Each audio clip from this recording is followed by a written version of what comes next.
And now, Mystery Theater.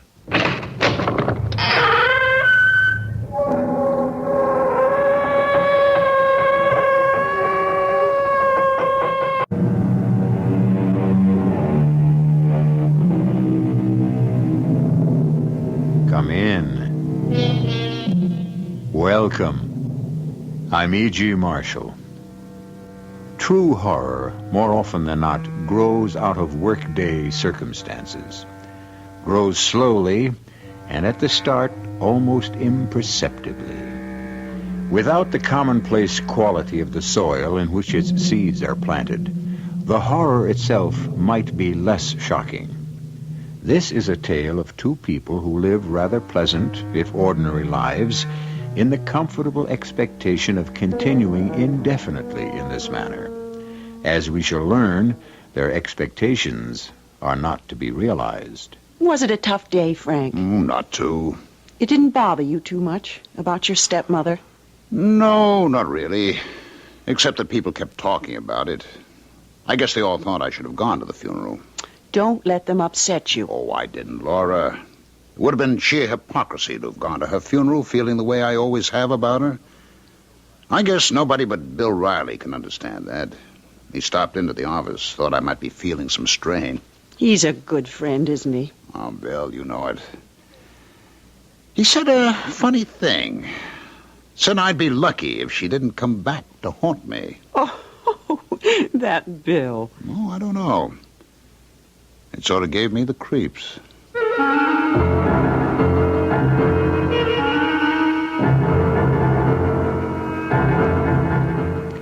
Our mystery drama, The Intermediary, was written especially for the Mystery Theater by Fielden Farrington and stars Francis Sternhagen.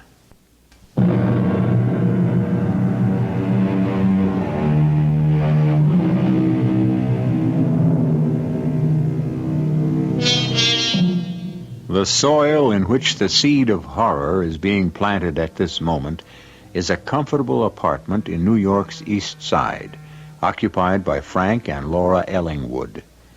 The seed itself is the death of Frank's stepmother, from whom he has been estranged for many years. Grief is not what Frank feels, and he is not so hypocritical as to pretend he does. Oh, that'll be old Jonas Clark. Who's Jonas Clark? My stepmother's lawyer. He called me at the office this afternoon and asked if he could stop around this evening to talk about the will. You think she's left you something? Not likely. Shall I let him in? I'll do it. Hello, Mr. Clark. Come on in. Thank you. This is my wife, Laura. Great pleasure, Mrs. Ellingwood. Won't you sit down? Thank you. Yeah, I must admit, Mr. Ellingwood, I was somewhat surprised not to see you at your mother's funeral this afternoon. My stepmother. I considered it more proper to stay away than to attend. I find that very odd. I wanted to talk to you about your stepmother's will. And I find that very odd. She surely didn't leave me anything. On the contrary, you are Mrs. Ellingwood's sole heir. You inherit everything. I inherit everything?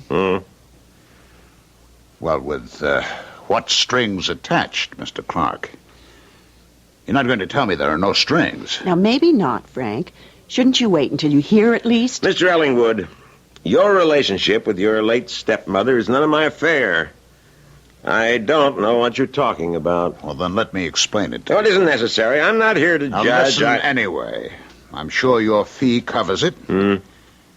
My real mother died when I was only 4 or 5 years old. I could just barely remember her. Well, I sympathize with you, of course, but I don't see how My this bears upon father remarried less than a year later. Primarily, I think, to give me a mother. Yes, he gave me one, all right. Frank, I don't think you ought to go all through that again. You'll only upset yourself. And after a couple of years, my father was killed in an auto accident. She was driving. Mr. Ellingwood, if you're trying to blame your late stepmother for your father's demise... Blame? I wonder what made you think of Frank, please. So, she raised me. You know all about that, Mr. Clark. You were her lawyer after my father's death. She looked after you very well, as I remember. She was devoted to you. She owned me. Do you have any idea what it's like to be owned, Mr. Clark? Frank, let's just let Mr. Clark tell us about the will. It's a terrible thing, being owned. I was one of the possessions that she had inherited from my father. Mr. Ellingwood, even if what you say is true, I can't... It's true. Well, even so, your stepmother has passed on now, and you've inherited her entire fortune. Which she inherited from my father. Okay, I want to hear about the strings she's attached. It's straightforward enough. Your stepmother's holdings have been placed in trust for you. In trust? You will not have access to the principal, only to the income which accrues from it. And what kind of strings are attached to the income? Well, there are certain conditions, yes. You must live in and maintain in good condition the house and grounds situated on Woodbury Road in Glennington, Long Island. Oh, Lord. Oh, well, now that's not so bad, is it, Frank? I mean, I've only seen it just driving past, of course, but it's a beautiful old place. I hate that house. I'd rather go to prison. I'd be happier. Bill Riley was right. One way or another, she'll never give up. The condition doesn't seem burdensome to me. You don't have to live there. Is there anything else? Well, yes. As a matter of fact, the other condition is that Mr. Ellingwood's present marriage continue unbroken. What? There is to be no interruption of your present marital status. Now, that's a little peculiar. I never met Frank's stepmother. She never even saw me, not to my knowledge. Well, she must have known something about you. I assure you, she never would have made such a condition frivolously.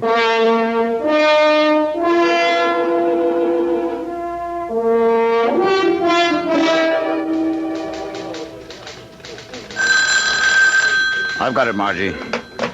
Ellingwood. Hi, Frank. Bill Riley here. I understand you're a multi-millionaire all of a sudden. Divide at least by multi. You heard about the will. Yes. Do we need to talk? I was going to call you. Can you make lunch? I've got a meeting a little later on, but I can manage an early lunch. How about, say, half an hour? Good. Colucci's? Fine with me. See you there.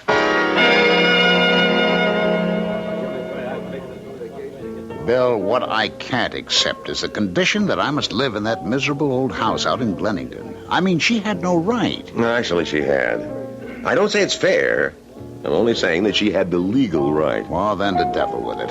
I'm all right without her lousy money, and I won't live in a creepy old house. Yeah, that's a lot of money to throw away. Yes, I know. How does Laura feel about it? Well, she didn't grow up in that terrible place. She wanted me to take the day off and go out there with her today. She thinks I'm overreacting. I expect she's right. Did what I said yesterday have anything to do with your attitude? About my stepmother coming back to haunt me? Oh, no. I'm just thinking about living in that house again. I don't think I can do it. I remember when you lived there with your stepmother. I know what you're talking about. Well, then you're the only one that does. Listen, you're my lawyer. Can we break that will? I mean, can we knock off those conditions? The money was my father's, and... well, to me, it doesn't seem right. Right and wrong don't always turn out to be the deciding factors, unfortunately. I'd have to see a copy of the will before I could say anything definite. All right, I'll get one for you. Maybe you should go out and have a look at the place, Frank. It might not look so bad with her gone. To tell you the truth, she doesn't seem all that gone to me. Maybe there was something in what you said, Bill. Maybe one way or another, she has come back to haunt me.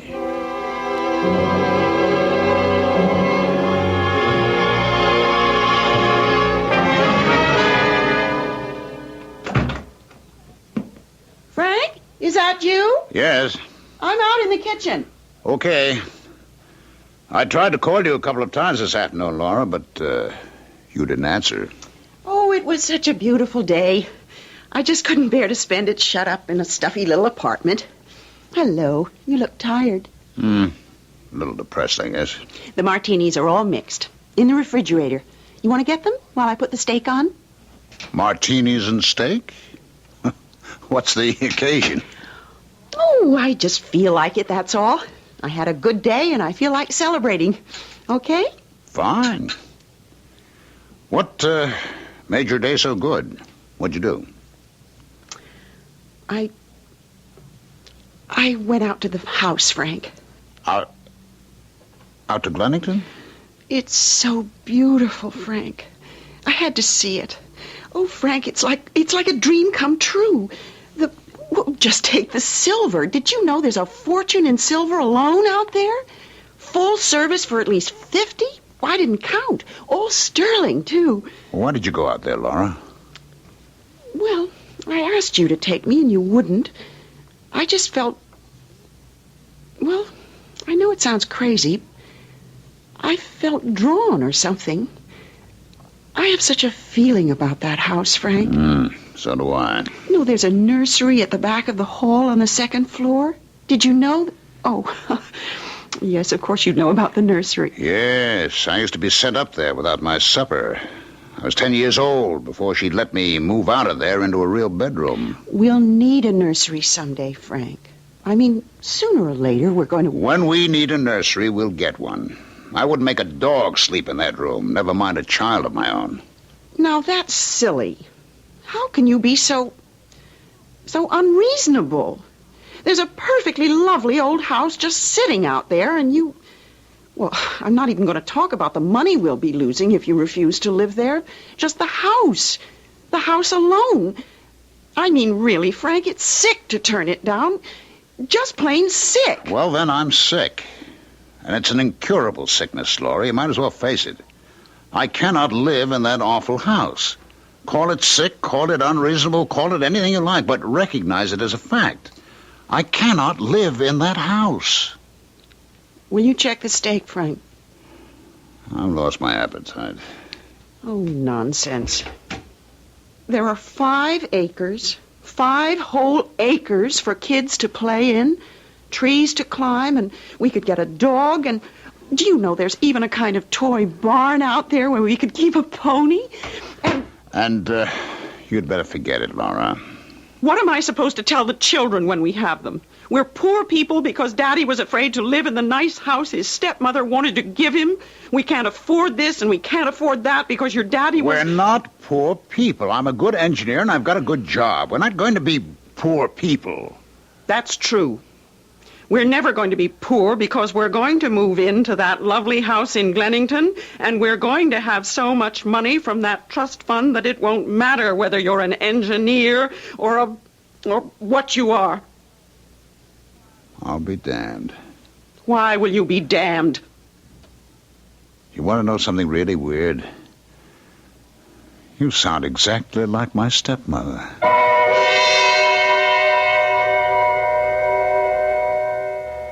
Houses have long had the reputation of retaining the hard core of past tenants' personalities. Some essence that soaks into the walls, lingers in dark corners, hides in little-used cupboards, seeks out secret places where it can hide in wait for the thing that will one day come along and give it being again. Perhaps we'll learn whether or not the house in Glennington is such a place when I return shortly with Act 2.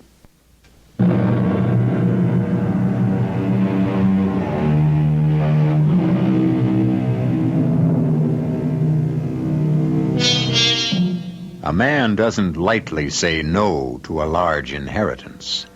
And yet, that is precisely what Frank Ellingwood is prepared to do if inheriting means living in the house in which he grew up unhappily with his stepmother. Laura, his wife, has gone out to have a look at the house and has apparently fallen in love with it. As a matter of fact, unless Frank is imagining it, she has come back talking more than a little like his stepmother. You're being childish and unreasonable, Frank. It's a whim you're not wanting to live in that house.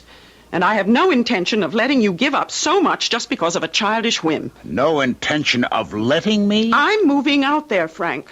Next week. I hope you'll come with me, but I'm moving in any case.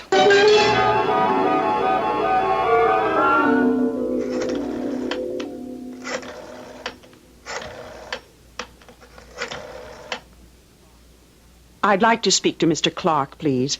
This is Laura Ellingwood calling. Yes, I'll wait, thank you. Mr. Clark? Fine, thank you. I just wanted to let you know that we finally reached a decision. Yes, that's right. We'll be moving into the Glennington house next Wednesday. Oh, no, Frank isn't really too happy about it, but I'm sure once we... Yes, that's the way I feel about it, too. Yes, please, go ahead with whatever arrangements are necessary. Thank you. Goodbye.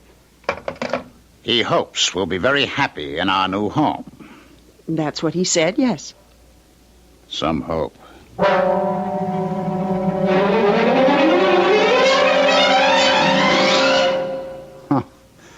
You know, the place actually smells of my stepmother. Sort of a sickish, sweet, like spoiled cloves, if there is such a thing. I can't smell a thing. Oh, it's a scent she used to wear. You've done nothing but complain.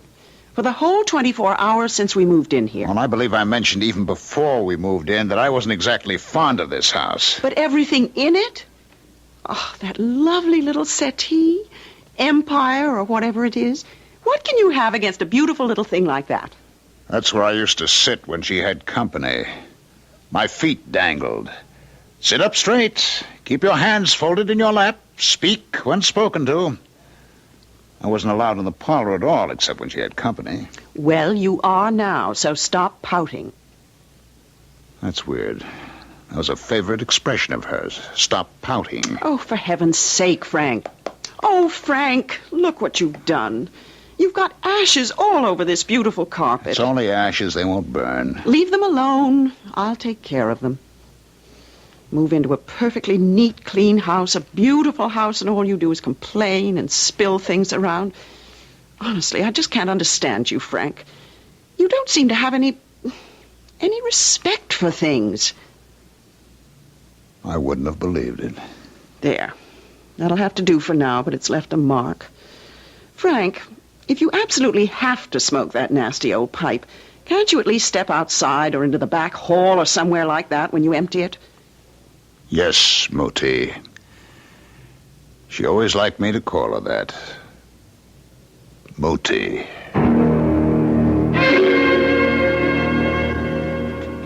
All right, Clark, I know I didn't have any appointment, and I'm sorry to come barging in if you want an apology, but I want to talk to you. Well, it's not very orderly. I like to keep to my schedule. However, as long as you're here, why... I'm going to get rid of the furniture in that miserable house, every stick of it. Well... I'm going to redecorate. I'm going to change the color. You can't do that, Mr. Who says I can't? The will is quite specific. There is to be no change. The late Mrs. Ellingwood was very firm about that.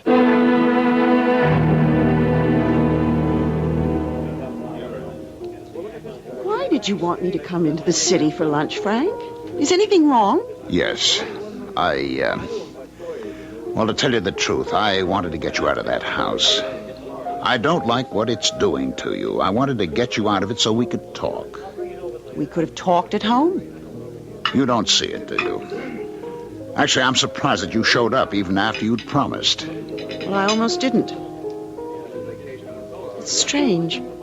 It was such a wrench. Just closing the front door and walking away. Laura, don't go back. What do you mean? Just don't go back. Stay in the city and go shopping or something this afternoon. I'll call Bill Riley, and maybe he and Carol will be free this evening for some bridge or something like that. We could spend the night with them, maybe, and then tomorrow... Frank. I'll take tomorrow off, and I will go apartment hunting. Maybe our old apartment hasn't been rented yet. Frank, stop it. I wouldn't have come all the way into the city if I'd known you were just going to start this again. Oh, can't you feel the difference being out of that place? You said yourself it made a nice change. Can't you feel the difference in yourself? If there's a difference in me, I'm sorry, Frank, but you've put it there. You can't know what it's like, hating everything the way you do. I know exactly what it's like. Believe me, I know. Well, then... You want some more coffee? No, nothing more. Thanks. I guess I'll be getting back. Laura, won't you try it my way? Won't you just give it a chance, at least for tonight? We can't, Frank. The will doesn't say anything about taking a night off, does it? What good would it do? It won't work, Frank. We're going to live in that house, and you've got to learn to like it. Well, I've gone over the will with a fine-tooth comb, Frank, and I can't find a hole. I know what it's putting you through, and I sympathize, but as a lawyer, I can't suggest a way out. It isn't for you. just what I'm going through, Bill. There's Laura, too. What that rotten house is doing to her scares me. No kidding, I'm I scared. thought she liked the place. Well, she thinks she likes it. Bill, you remember what you said the day of my stepmother's funeral? That she might come back to haunt you is a stupid thing to say. Well, do you think it's possible for a house, the house itself, somehow to soak up the whatever is left of a person after a person dies? Oh, I don't know, Frank. There are tales, you know. A lot of people will tell you that a lived-in house comes to have a personality of its own. I don't mean a personality of its own. I mean the personality of the people or person who lived in it. Well, there are such stories, but I don't know of an authenticated case. Maybe you ought to come out to Glennington some evening.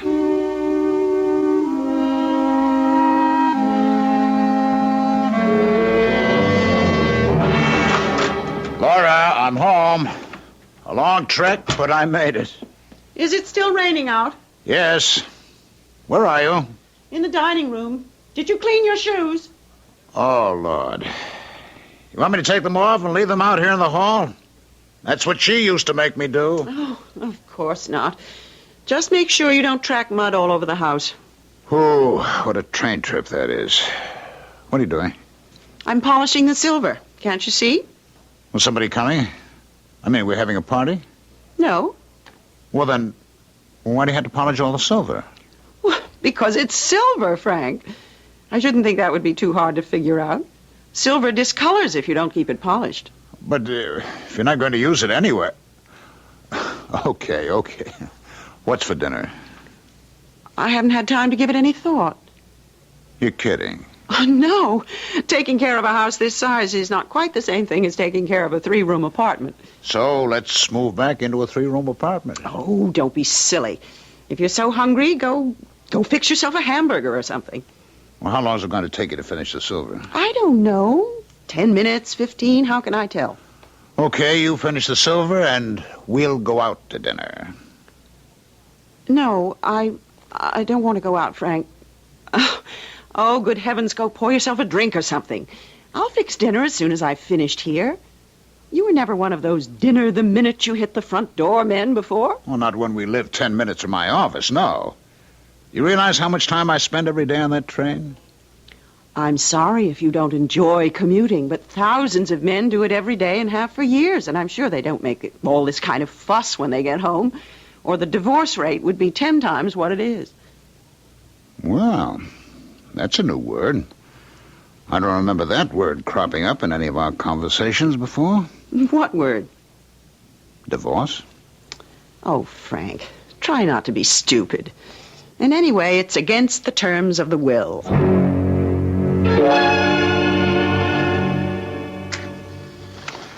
Well, I have to admit, it was a good dinner when we finally got round to it. Frank, wouldn't it be just as easy to hold the pipe over the end table or the coffee table while you smoke it? I'm afraid you'll burn the couch. Would you like me to go outside to smoke it? I'm sure that's what my stepmother would have wanted. Now, that's not necessary. Just be careful, that's all I mean. Thank you very much. You don't have to be sarcastic. Laura, will you put that knitting or whatever it is, will you put it down for a minute? I want to talk to you. I can crochet and talk at the same time. Crochet? That wouldn't be an antimacassar you're working on, would it? As a matter of fact, yes, it is. She was forever making antimacassars. Well, they protect the chairs and the couches. Put it down. I told Will you put I... the damn thing down? All right. There's no reason to shout. I'm sorry, Laura. Laura, let's get out of this place.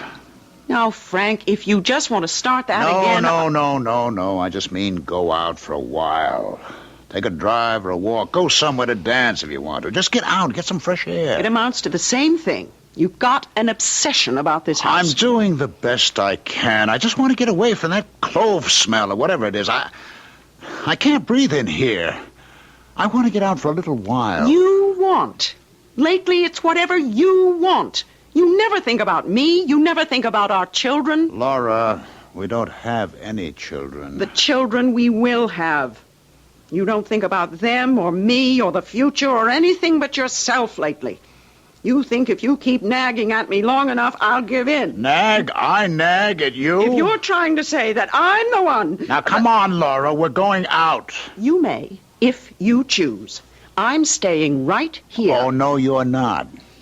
What do you propose to do? Drag me out of the house by force? I will if I have to, Laura. This place, it's unhealthy. Frank, have you lost your mind? You must be blind if you can't see it. You're a different person. I don't know you. I will not spend the evening or allow you to spend it sitting in this living room soaking up the evil it's filled with. I'm not budging. Would you get out of that chair and do as I say? Frank, take your hands off me. I'll take my hands off you as soon as I get you outside where you can come to your senses. Frank! Now, come on. You're hurting my arm. Will you come with me? Stop it! You're hurting me! You're getting out of here. I will not! You will! All right. I'm sorry, Laura. I can't tell you. I had to do it. Oh, darling, I'm so sorry. Just let me... Let's get into the car and drive, Laura. Just drive. And open all the windows. Let the air blow away the... whatever it is this house is drowning us in.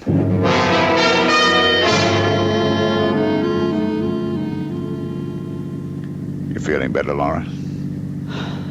Yes, I'm better now. You don't know how sorry I am. Yes, I know. I'm not just imagining it. I swear I'm not. That house is doing something frightful to us. To us. To you even more than to me. Well, I know you don't believe me, but it's true. I believe you. You what? I believe you.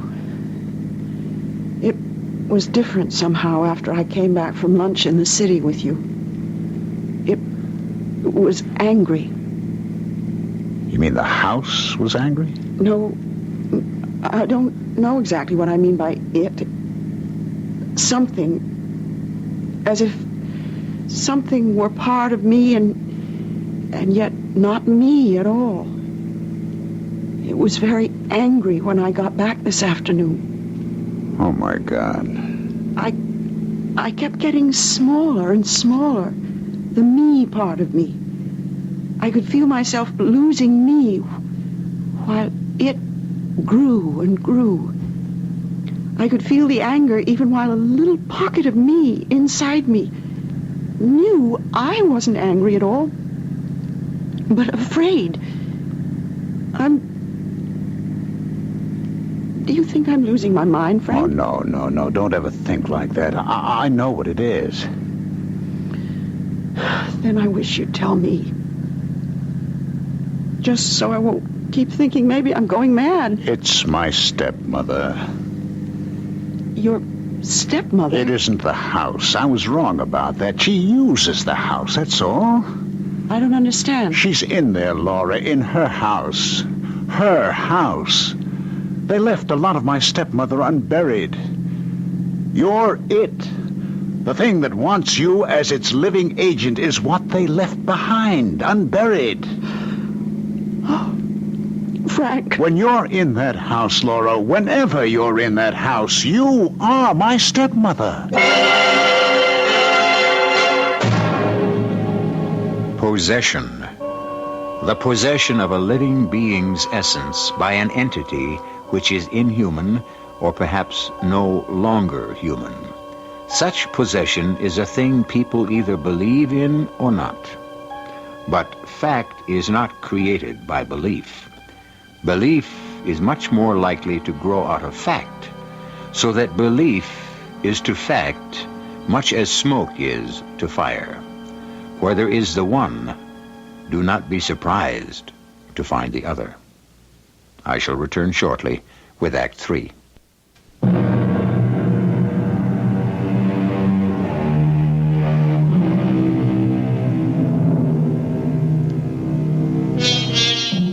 In an old house out on Long Island, a strange thing is happening.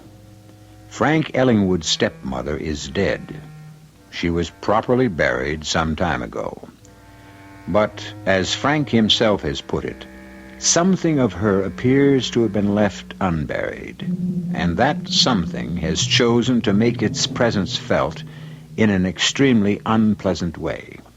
It has entered the mind of Laura Ellingwood and taken charge. Where are we going, Frank?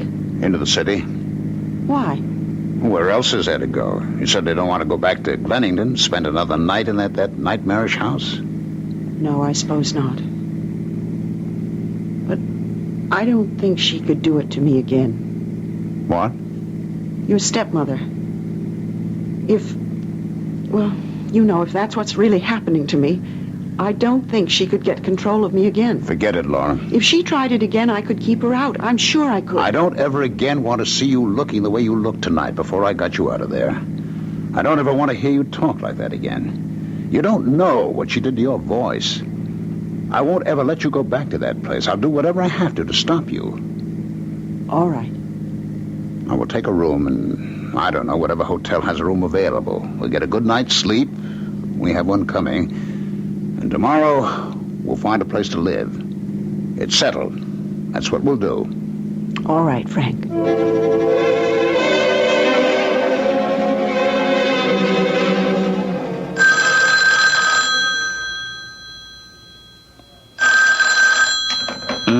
Hello. Good morning, Mr. Ellingwood. It's 8 o'clock. Oh, all right. Thank you. Would you like me to connect you with room service? No, I'll call later if we want anything. I couldn't figure out where I was. You're in a perfectly safe hotel room where nothing can get at you. What time is it? 8 o'clock. What are you going to do? Well, first I'm going to get dressed, and so are you. Then we're going out and have an enormous breakfast somewhere. And after that, we're going over and find out if our old apartment's been rented. If it has, we're going to start looking for another one. Okay. Oh, why don't you go and have a talk with Jonas Clark? Maybe if you told him what happened. Tell Jonas Clark the terms of the will are invalid because the house is haunted? You got to be joking. Well, it wouldn't hurt to talk to him. It wouldn't help. I'm going to see Bill Riley. What's happened won't make any difference in the legal sense, of course, but Bill would at least listen to me without laughing in my face. I think the money's gone. I think we can just forget that, but I do want to talk to Bill about it. Frank? Yeah. You know something? Oh, I'm still sleepy. Why don't you go on over and talk to Bill first and then come back and get me, and we'll do all that stuff you said. Didn't you sleep last night? Oh, I slept fine, but it's the first time in quite a while. I'd really like another hour or so. Well, okay. If I get over there early, maybe I can catch Bill before he gets too busy to see me. I'll stop by my office, too, and tell them I won't be in today. That's a good idea, isn't it? Mm-hmm. Oh, yes, that's a good idea.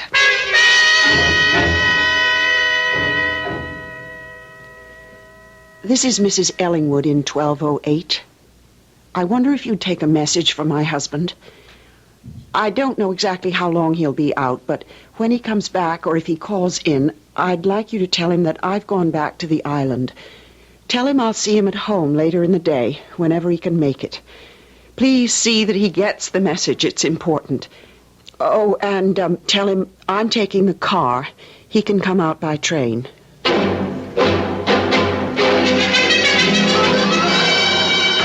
Hi, Bill. Your secretary wasn't out there, so I came on in. Yeah, secretaries work an 8-hour day. Lawyers never sleep.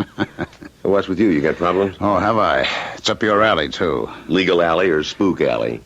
Spooky. Man, you wouldn't believe how spooky. Try me. Well, it's been building ever since we moved into that damn place. But yesterday, Laura came into the city to have lunch with me. When I got home last night...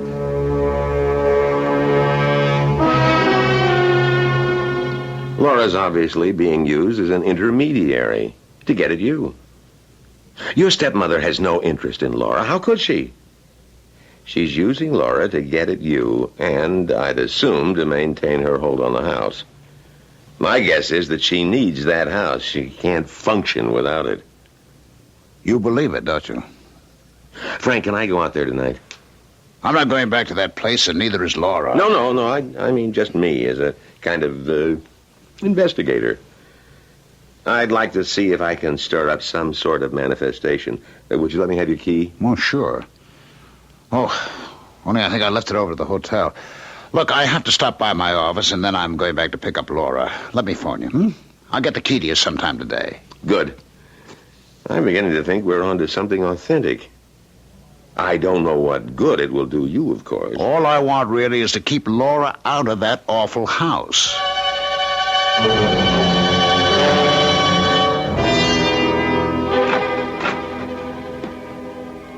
Mrs. Ellingwood? Can you hear me? I've come back. I'm back here this time on my terms, not yours. I know what I have to contend with now, and I mean to contend with it. Can you hear me, Mrs. Ellingwood? I dare you. If you think you're stronger than I am, go ahead and try to take control of me again. Go ahead. I dare you.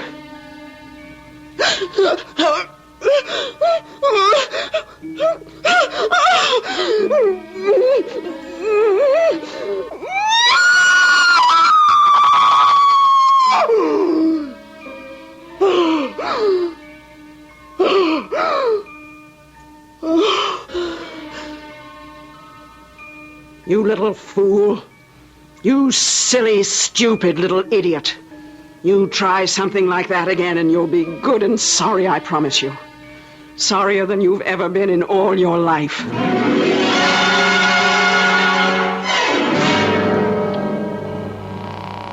Answer, will you? Oh, will you answer the phone? Yes? Who is it? Laura? Where are you? At the hotel. The clerk said you... Never mind what the clerk said. I want you out here. Now. Do you understand? Laura, why did you... No! Do you hear me? No! Riley speaking. Bill, this is Frank. Oh. Something's happened. Are you free right now? Well, Laura went back to the house. She left the hotel while I was with you, I guess, and she's back out there now. I talked to her on the phone and... Oh, God, Bill. It was that awful voice. Okay. I'll leave right away. Now, where shall I meet you? Penn Station, I guess. Laura took the car. We'll use my car. Are you at the hotel? Yes, I'm at the hotel. Wait out front. I'll pick you up there. Laura? What are you going to tell her about me? Laura? Tell her what? Laura knows you. If it's Laura, I don't know how much access your stepmother will have to Laura's memory. About time, too. Who's that? Oh, Bill Riley. Laura, why didn't you stay at the hotel as we agreed? I wouldn't have left you there if I thought... Don't be a fool. Come on in. You too, Bill. Clean your shoes before you come in. Laura, you've got to get out of here. Oh, stop pretending, for heaven's sake. We all know I'm not Laura. What can we do, Bill? It's the house. She can't do it, I'm sure, unless Laura's here in the house. We'll have to get her out. Try it. Go ahead, try it. I got you out of this place last night, Laura. I'll do it again the same way if I have to. Not today, you won't. That was Laura last night. Today, it's... You couldn't stand against me as a child, and you can't stand against me now. Laura, we're getting out of here. You're just as stupid as you always were, aren't you? You won't understand a thing that's told you until you get hurt. You lay a finger on me, and I'll claw your eyes out. She probably will, Frank. It's not Laura you're dealing with now. Well, I have to try. Now, Bill, help me, will you?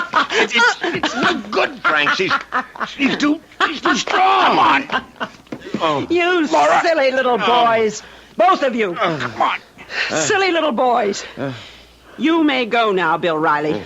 You serve no purpose No, here. say, Bill. It's my house, not hers. Your house! Your house, indeed! It's not only my house, it's me!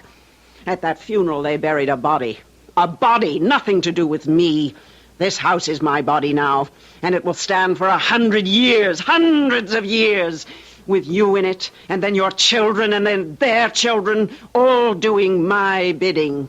Do you hear? You'll do exactly as I say, all of you, generations of you. Can she, Bill? Can she do a thing like that? I don't know. It's...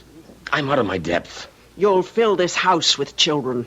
I tell you to fill it with children, and you'll do it. And I shall rule. And I'll use this body of your precious Laura's until it grows old and useless, and then I'll take another from among your children. I'll live forever, and I'll rule. Bill, what are you doing? The only thing left to do. I'm setting fire to the curtains. I'm burning this monster right down to the ground. Bill, for God's You want to save Laura? You heard what your stepmother said? That house is a body. Both of you! Are you blind? The house is on fire! Laura, we've got to get you out of Help here. me! Why do you just stand there with... I see. All right, we'll all burn. The house, which is me, your precious Laura, you and your friend Bill, who was too stupid to get out when he had the chance. We'll all burn. Get out, Bill. I'm not leaving without Laura. We'll all go. We'll take Laura with us. You stupid children. You never learn, do you? You tried to take me out of here only a minute ago. You saw what Hit her, happened. Frank. Hit, gouge, claw, whatever. We've got to knock her out. Laura, if there's any of you in there that can hear me, I'm sorry. Fools! Fools! You'll be sorry for that, all right. Laura. Oh, Lord, what have I done to her? You've saved her life. That's what you've done. Now let's get her out of this place.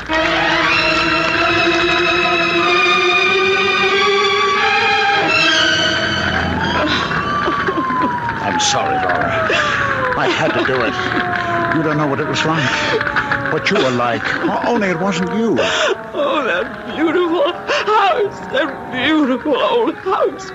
They'll never be able to save it, will they? No, thank God it's gone. You know, I'm an arsonist. Are you going to turn me in? Oh, don't be silly, Bill. You saved Laura's life. More than a life. I know. It was an evil house. There was nothing fake about it. I thought I could fight her, but I couldn't. She was awful. And now the house is gone. Everything's gone. That old house never looked better than it does on fire.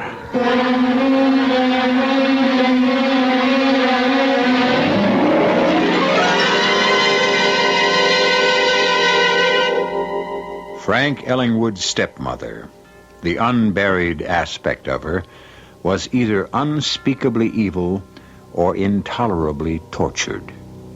And who are we to say it was the one rather than the other? I'll be back shortly.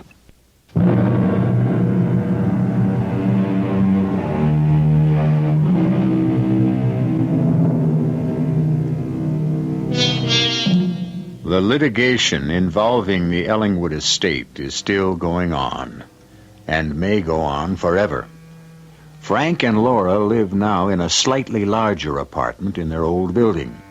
They needed an extra room because of Frank Jr., and they appreciate their happiness as people rarely do who have never come so close to losing it.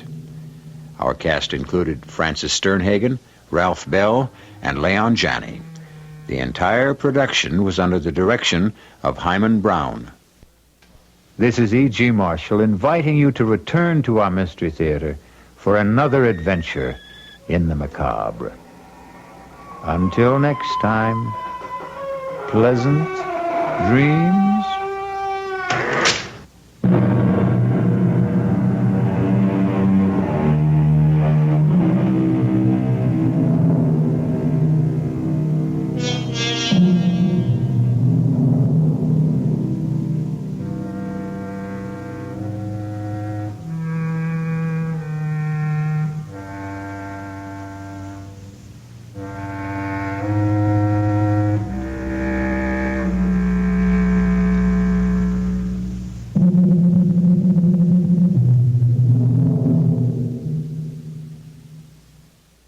Mystery Theater.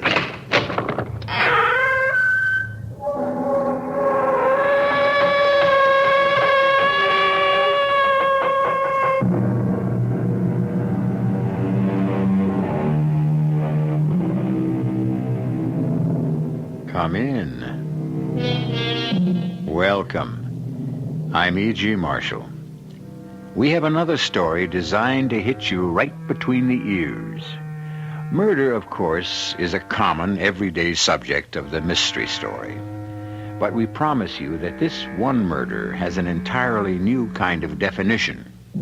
You've heard the expression, being of two minds. Well, Joe Vincent, our hero, or should I say our victim, is very definitely a man who could be described that way. The only trouble is, one of those minds seems to be bent on homicide. Pete, is he still alive? I can't tell you, Doc. Mr. Vincent, can you hear me? Doc, do you see what's written on that mirror in soap? No, it's kind of blurred, Pete. It's just one word. It says death.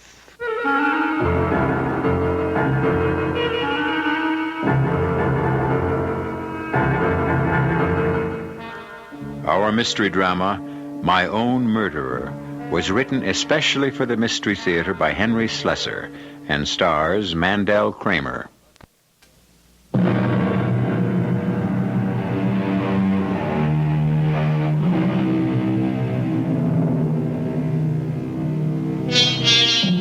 What is the past? What is the present? Sometimes our minds can no longer tell the difference. Sometimes the strains and stresses of our lives stop us from sorting out the differences between then and now. You're about to meet a man who has this problem, and others. But in order to meet him, we have to take you away from what we hope are your comfortable surroundings and bring you to the mean streets of Skid Row, to the shabbiest part of a large metropolitan city. Because that's where you'll find Mr. Joseph Vincent.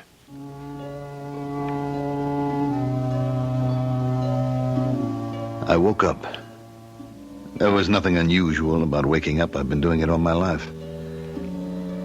But lately, waking up has been the beginning of a nightmare, not the end. The moment I opened my eyes, I knew this morning was going to be one of those days when I'd have to face that terrible emptiness again, that frightening jump between the real and the unreal. Because when the cold light of morning oozed through the dirty panes of the window in front of me, when I finally made sense out of the strange angles and unfamiliar shapes that formed my surroundings, I realized that I was in a room I'd never seen before. It was a hotel room, probably. There were always hotel rooms, foul-smelling boxes. But I was Joseph Vincent, and I didn't belong in a flea-bag flophouse of a hotel. I didn't belong in this cell of misery. I was Joseph Vincent, and I was rich. Hello? Hey, you, checkout time is 12 o'clock. What was that? This is a hotel, buddy, not a furnished room. You got 20 minutes to get out of there, or I'll have to charge you another $9. $9? Is that the rate? That's right. I told you that when you checked in. When? When was that? What time last night? I don't remember. Was I drunk? Look, mister, All right, just tell me one more thing. What's the name of this hotel? It's the Hotel Margolies. All right, thanks. And don't worry, I'm leaving. I managed to get myself out of the bed. I was still dressed. My pants and shirt were eroded by wrinkles, but my jacket was lying untouched across a moldy armchair. I reached for the wallet and checked my money. It was all there. Then I saw something else. It was a water glass and a small bottle. I picked it up and looked at the label. There was a skull and crossbones on it. My flesh turned cold, and the small label blurred in front of my eyes. It was poison, no doubt of it. I put the bottle down with disgust. I struggled into my jacket. Went to the mirror to check out the condition of my face. And there it was once more, the same familiar sight, the letters written in soap across the face of the mirror. And the message was signed as it always was, but this time the words read, "Next time you die."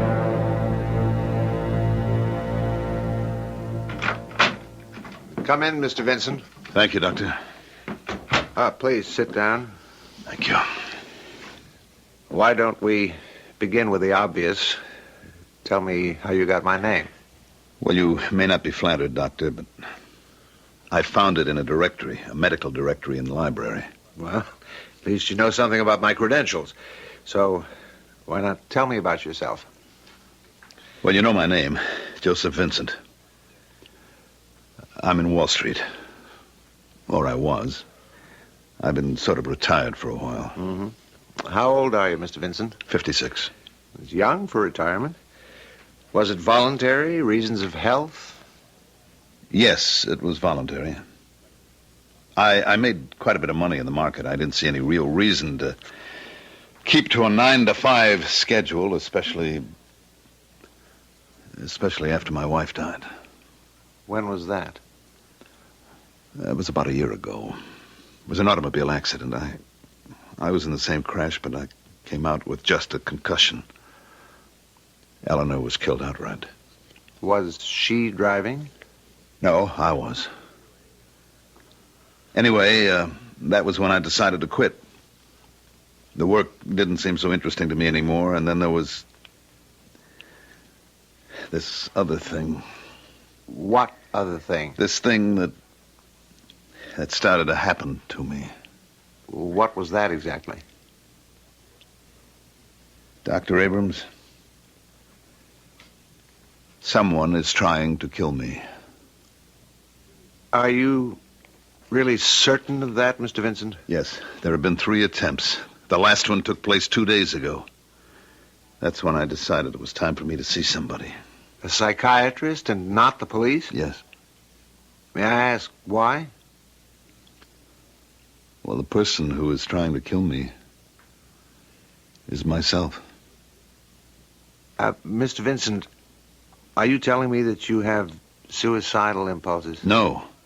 No, Doctor, I don't have anything of the kind. Not me. Look, I get these spells, Doctor. They started right after the accident. I keep waking up in filthy hotel rooms. Is that what happens during these spells? Yes.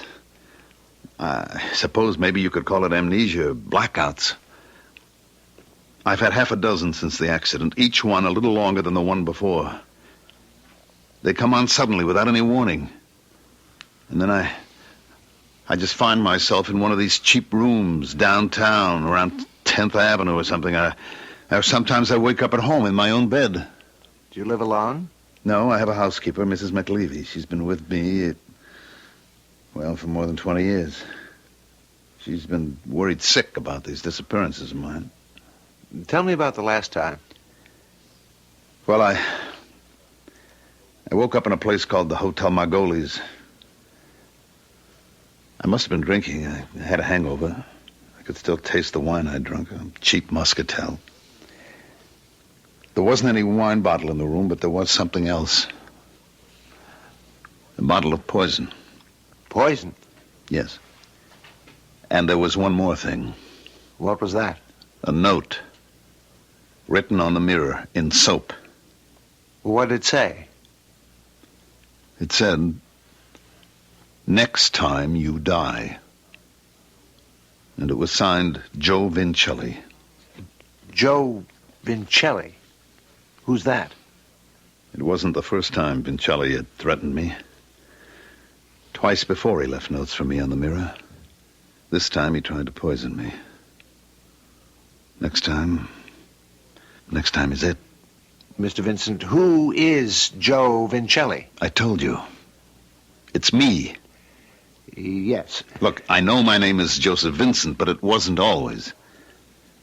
I came to America 34 years ago, and my name was Giuseppe Verdi Vincelli. My father was a great opera lover. Everybody called me Joe when I arrived, and I had a lot of different jobs. I was a construction worker. I was a barber, a salesman for an ice cream company. Then a friend of mine got me interested in the stock market.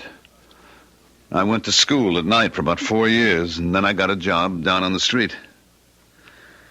I don't know, maybe I was smart or maybe I was lucky, but... And why do you think Joe Vincelli is after you? I don't know, Doctor. That's why I'm here. So you can explain it to me. Why this other man that's in me, in my own body, wants me dead.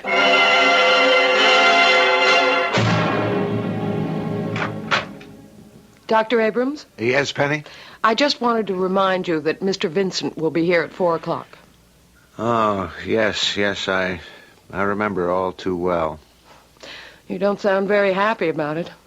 I'm not sure that this case belongs to my office. You've dealt with suicidal types before. Yes, I've dealt with them, and it's not difficult to find a suicide motive in Vincent's case. Guilt over the death of his wife. Because of the auto accident? An auto that Vincent was driving. Subconsciously, he blames himself for her death and is seeking punishment, the only punishment that fits the crime. So he's resurrected the cruder, more violent personality of Joe Vincelli to do the job for him. And I'm afraid he might succeed. How awful. This other personality knows that Vincent is trying to defend himself, so he's all the more cunning, all the more difficult to reach. Maybe you need an exorcist, Doctor. Maybe I need a detective. What? It may take months to get the answers out of Vincent's unconscious, and by that time... But what could a detective do? He could follow the man, find out where he goes during these blackouts, what he does. Do you think that would help? If I knew the answers to those questions, I might be able to save his life. Dr. Abrams, don't you remember what my husband Pete does for a living? Your husband? He's a cop.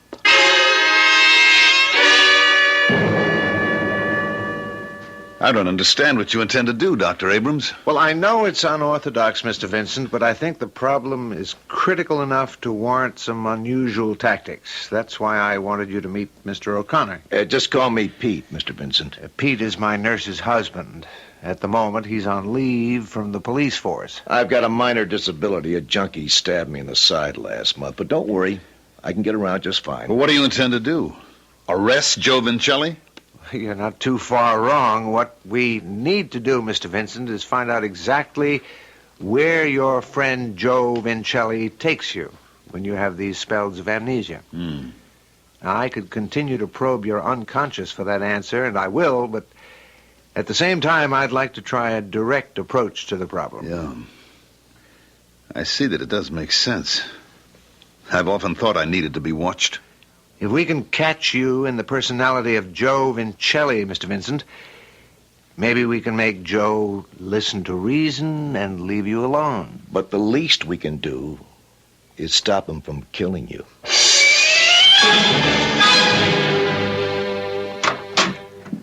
Just wanted to say good night, Dr. Abrams. Good night, Penny. See you tomorrow. You know, if you wanted me to work on those files tonight, I could do that. No, Penny. You run along home. The files can wait for another time. Well, tonight isn't a bad time at all, since I won't have a husband to cook for. Oh, yeah, that's true. I forgot. Pete's starting this surveillance tonight. He calls it a stakeout. I'll get that. Dr. Abrams' office. Penny, it's Pete. Hi. We were just talking about you. Oh, great. That's why my ears are burning. To say nothing of the rest of my face. You sound funny. Is anything wrong? Yeah, I'm wrong.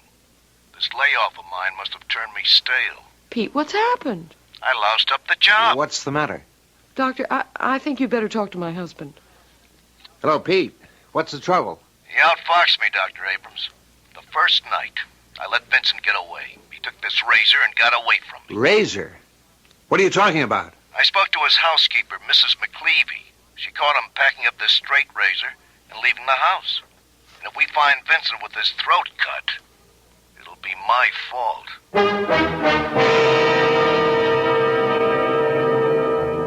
Well, the question is, who got away?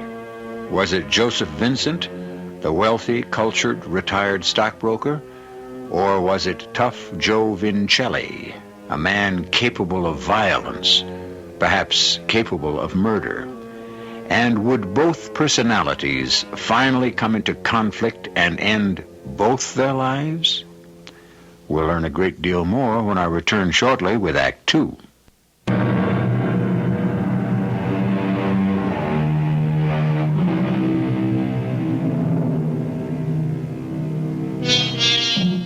Joseph Vincent has disappeared, and in the offices of Dr. William Abrams, a gloomy trio has gathered to determine their next step. None of them certain that Joseph Vincent hasn't already known the vengeance of his alter ego, Joe Vincelli. I don't know how I could have been so stupid. The boys in the station house hear about this. They won't let me back. Stop blaming yourself, Pete. No, it's my fault, really. I should have warned you that something like this could happen. Yeah, but the very first night of my stakeout. And that's something I never figured. It's something that Joseph Vincent's alter ego figured, however. Pete, how did it happen exactly? Well, I was sitting outside in my car, and I saw Mr. Vincent leaving his house. So I started the engine. Well, that's when he waved to me and came over. Well, what did he say? He just said he was walking around the corner to the newspaper store. Did he look the same? Sound the same? Exactly. I couldn't see anything wrong with the guy at all. He fooled me, Penny. He wasn't Joseph Vincent at all. It was this other guy, Joe Vincelli. Well, what did you do when he didn't return? I went looking for him, of course, but he was nowhere in sight. So I figured he hopped a bus or a taxi. His car was still out in front. That's right. Well, anyway, that's when I decided to go into the house and talk to Mrs. McLeavy. His housekeeper? Right. And she told you about the razor? Yeah. She said she passed Vincent's bedroom and saw him putting the straight razor into a case and slipping it into his coat pocket. But why? I think I'd like to ask Mrs. McLeavy that myself. I feel just terrible about this, Doctor. Just awful. I just don't understand it, Dr. Abrams. I've known the man for 20 years, and I've never seen him act so strange. When was the first time you knew about Mr. Vincent's problem? I never did know the first couple of times. He didn't say a word, but then he couldn't hide the truth anymore. Once he was gone for a whole week, just walked out of the house without a word, and didn't come back for a week. His clothes were a terrible mess. They were in such bad shape, he told me to throw them away. And did you? Yes. Did you notice anything unusual about the clothes? I mean, any strange markings, perhaps something in the pockets? Well, there was one thing. What was it? Well, I'm a little bit ashamed to say. No, please, Mrs. McLeavy, it might be important. Well, it was a calendar. One of those. Those? Oh, you know, with one of those women on it without a stitch. Oh, yes, I see. Do you still have it? No, I threw it away, along with his dirty clothes. But do you have the clothes he wore the last time he disappeared? Oh, yeah, I got them all ready for you. Just back from the dry cleaners. The dry cleaners? Of course. I sent them out just as soon as he came back. Ah, Mrs. McLeavy, we wanted those clothes just the way they were. Well, I can't imagine why you'd want dirty clothes, Doctor. Oh, well, never mind. I'll take them just the way they are. I'll get them for you. Oh, Mrs. McLeavy. Yeah? One more thing. Did Mr. Vincent always use a straight razor? Why, no, he never did. What? He used an electric razor. All the time.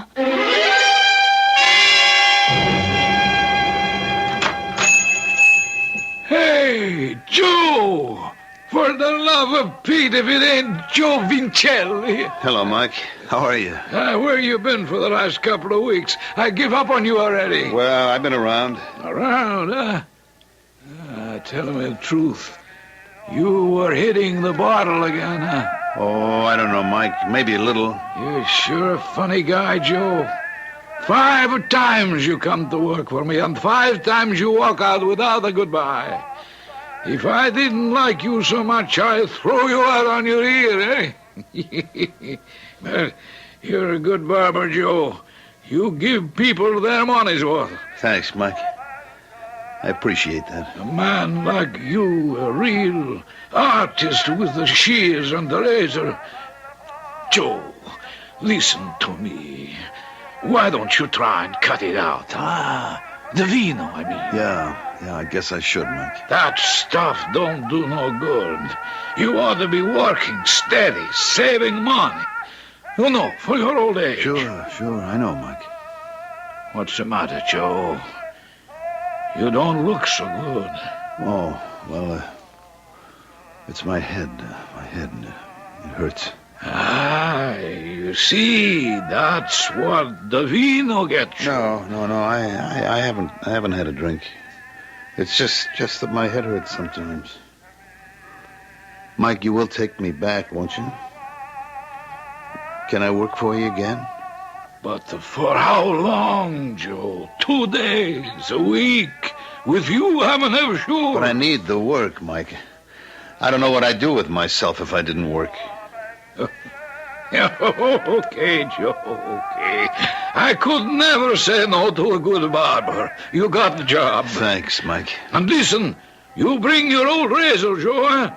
Or you hock it, maybe? No, I didn't hock it, Mike. I got it right here. I wish you wouldn't look like that, Dr. Abrams. I'm sorry, Penny. I can't help blaming myself for what's happened. That's fine. I've got a husband who blames himself and a boss who blames himself. Maybe it was wrong to handle it this way. Maybe we should call the police. Pete is the police, and he really doesn't think you have grounds to involve them, Doctor. That man is carrying a murderer around with him. I suppose so. But I can't help wondering, well, it all seems pretty obvious to me about where Mr. Vincent goes when he has these blackouts. All right, where? Well, you know the old expression, cherchez la femme? Yes, I know. Find the woman. Don't you think that's the most likely explanation? Because of that girly calendar Mrs. McLeavy found? Well, it does seem to indicate an interest in the opposite sex. The poor man's been widowed for over a year. Would it be surprising if he went out hunting for feminine company? That must be Pete. Let him in, Penny. Hi, honey. How are you? Okay, I guess. I'm afraid I don't have much to report. I got the laboratory report on Vincent's clothing. The suit Mrs. McLeavy had dry cleaned. Yeah, that made it kind of tough. But there was one substance the dry cleaners didn't get out. What was that? Well, near as they can tell, Doc, it was powder. Face powder. Face powder? Are you sure, Pete? Well, not much doubt about it. It was a kind of cheap brand, but that's what it was. Well, what do you know? I was right. Cherchez la femme.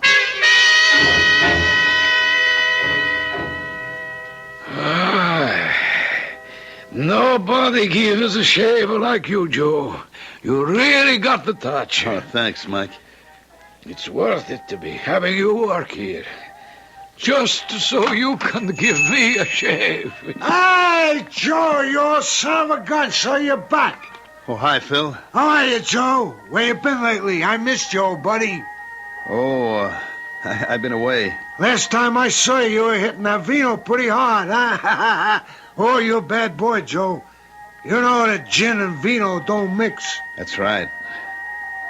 Hey, we played gin rummy together, didn't we? Hey, how you like that? Doesn't even remember.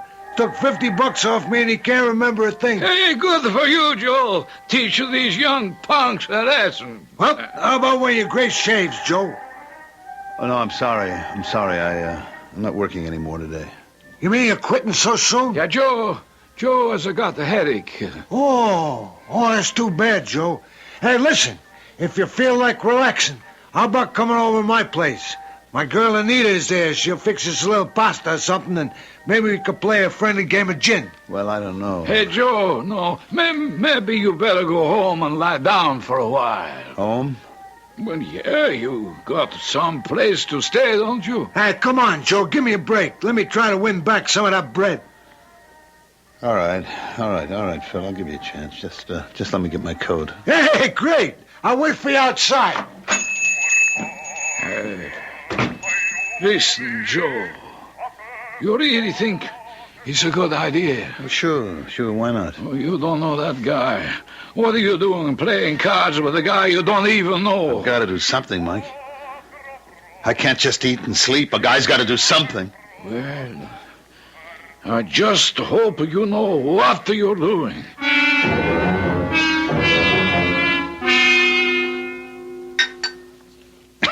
Go on, Joe. Help yourself. Boy, these cards are really lousy. They'll look better after a little more vino, Joe. Looks to me like you boys need a fresh bottle. No more for me. Don't you like the stuff, Joe? Maybe I shouldn't drink anymore.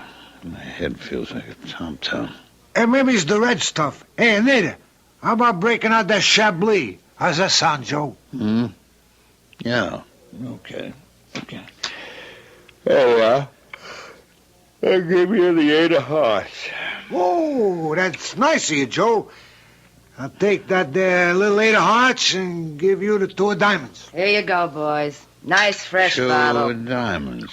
2 diamonds don't do me no good. Drink up, Joe. Yeah, thanks. Thanks a lot. How about picking another card, Joe? Oh, didn't I just pick one?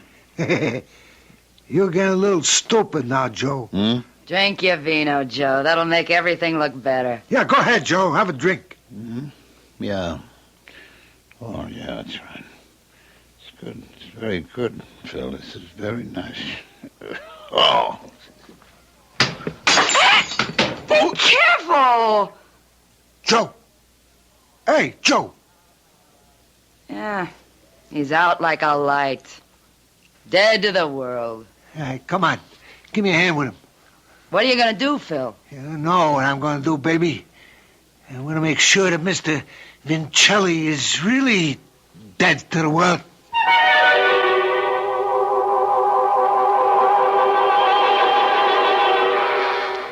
It would appear that Mike the barber gave good advice to his friend Joe Vincelli. Too much vino obviously doesn't do him any good. In fact, too much vino seems to be threatening his life at the moment. Obviously, more than one person seems to want Mr. Vincent dead. Or is Phil's intended victim Joe Vincelli? We'll find out when I return shortly with Act 3.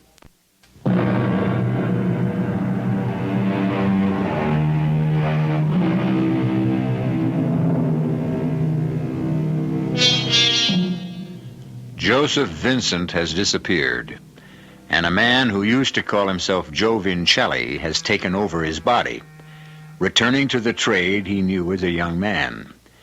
But Joe Vincelli has encountered another young man who doesn't seem to like barbers and is about to do something about it. At the same time, in the office of a psychiatrist named Dr. Abrams, a worried trio ponders the problem. I can tell you one thing. Vincent didn't take a taxi when he walked around that corner. I checked it out with the Hack Bureau. No cabbie in the vicinity picked up a guy that fits his description that night. Therefore, he either walked to where he was going or he took a bus. Let's face it, we're at a dead end. Don't use that word. You really think the guy's a menace to his own life, Doctor, huh? Well, he hasn't been my patient long enough for me to answer that, but based on his past history, I'd say the chances are pretty good. I'll get it. Dr. Abrams' office. Who? Yes, he's here. Pete, this call is for you. Oh. A man named Halsey? Oh, yeah, it's Sam Halsey from the lab. Hello, Sam? Yeah. Uh-huh. How many did you say? Well, that's peculiar, huh? Yeah, sure. Well, thanks a lot, Sam. I really appreciate this. So long. What was that all about? Well, the laboratory isn't still working on those clothes of Vincent, are they? No, not the suit that was dry cleaned, but I found another suit in Vincent's closet. I kind of, borrowed it to see if we would turn up the same kind of face powder. Did you? No, but Sam says they found something else. They found hairs on the suit. Small particles of hair. Mm-hmm. Blonde or brunette? Well, that's the crazy part. They found both. And some redhead, too. Wow. Did you say he wasn't a Romeo? Now, wait a minute. If they were small particles, Of course, I just remembered what Vincent told me about his early life in this country. What did he say? He had several jobs here before he got into the stock market, and one of them was barber.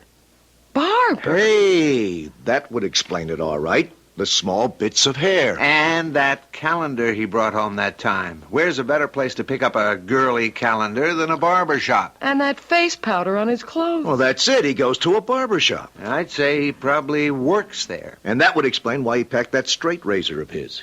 It's probably the same razor he used when he started shaving guys in America. But why in the world does he want to work in a barber shop? He's a rich man. But he's not a rich man when Joe Vincelli takes over his body. He's the poor immigrant all over again, doing the same work he did then. So all we've got to do is find out which barber shop he works in. He's sure to be working under his old name, Vincelli. But there must be 1,000 barber shops in this city. We can't call all the barbers. Well, if we're lucky, we won't have to call them all.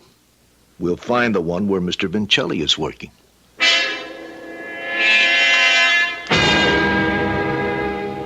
Hey, come on, Joe. You can make it, old buddy. Just a few steps more. Hey, what is this? You bringing that wino back here? What's the matter? Don't this hotel want customers? Not like that one. He won't be any trouble. He'll just sleep it off. Yeah, well, just make sure he's got enough money to pay the room rent. You don't have to worry about my pal. Yeah, maybe you better pay for it in advance. Okay, sure, friend. Anything you say. As long as I can make sure my boy Joe is all right. Hello? Apex Barbers? Vincelli. Do you have a barber named Vincelli. All right, thank you. Thank you. Okay, thank Hello? you. Thank you. Is this the Continental Barber Shop? Hello, Please tell me. Freddie's Barber Shop. You have a barber. You got a barber named Lincoln Joe Barber Shop? Vincelli working Listen, there? Can you tell me if you have a barber named Joe Vincelli there? What's that? Hey, Doc, Benny, I got him. Never mind. Yeah, I understand. But can you tell me where he went? Isn't he there? No, he took off this afternoon with a friend. Does he know where the friend lives? He said he doesn't know. Hello? Listen, are you the owner? Yeah, it's very important that we find Mr. Vincelli. Well, but you must have some idea. Pete, tell him we'll come down there and talk to him in person. Now, look, if Joe is in some kind of trouble... No, it's not the kind of trouble you might think, Mr. D'Angelo. You said you were a cop, right? Yes, I'm a police officer, but this gentleman here is a doctor. Joe Vincent's doctor. Who's Joe Vincent? The guy I know is named Vincelli. Yeah, well, they're one and the same. We think that your friend may be in danger, Mr. D'Angelo. He has definite suicidal tendencies. Joe does? That's right. And unless we can locate him, he may never work for you or anyone else again. Well, like I told you, there's a fella comes in here. Joe played cards with him a couple of times. All I know is his first name, Phil. Well, what does he do for a living? I don't know. I think he's a bookie. I told Joe not to get mixed up with him. And you don't know where he lives? No, I don't know. Oh, wait a minute. Huh? He has got a girlfriend in the neighborhood named Anita French. Maybe she can tell you where he is. That's it, Joe. That's all it's gonna take.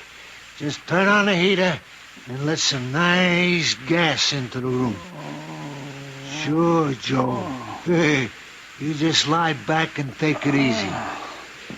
Now, just one more thing. Gotta get the soap. Here it is. Let's see. What do we want to write today, Joe? Hey, I know. Just one word today, Joe, okay? Just one word.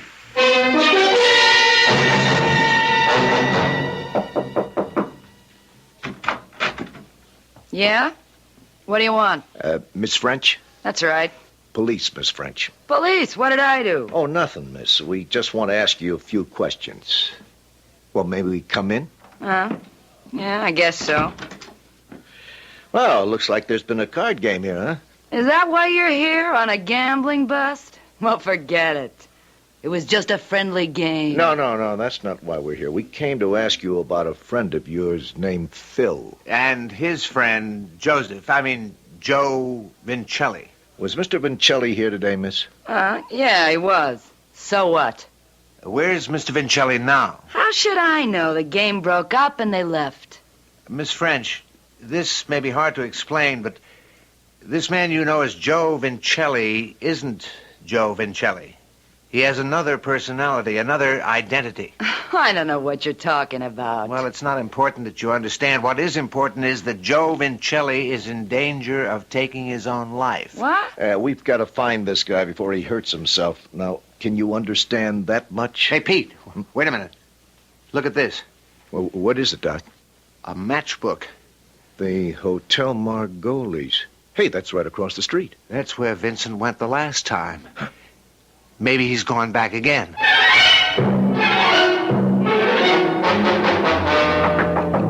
Mr. Vincent! Joe! Are you in there? He might be asleep. Or worse. Come on, you. Open the door. All right, I'm ready. All right. Oh, good Lord, it's gas. Turn that heater off. The window open. Hey, Doc. Look at that mirror. Yeah, he's written all over it with soap. Hey, is he dead? No, he's still alive. All right, get him out in the hall, quick. Give me a hand. Okay. Come on. Are you sure he's breathing? Yeah, he's okay. Mr. Vincelli. I'd sure like to know what's going on here. Just shut up. Come on. Dr. Abrams. Is that you? Yeah. Yes, it's Dr. Abrams. Oh. Do you know who you are? Yes, I'm Joseph Vincent. Wow. That's something, anyway. Hey, Doc. Do you see what it says on the mirror? Yes. Just one word. Death. Yeah. And it's signed Joe Vincelli. What? What happened? Did I do it again? Did I try to kill myself again? It looks that way, Mr. Vincent. Only this time you almost succeeded. Hey, wait a minute. What is it, Pete? Mr. Vincent, let me see your hands. My hands? Look at them. They're filthy.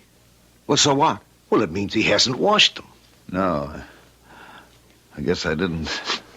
Yeah, there's no soap smell on them either. Not a trace.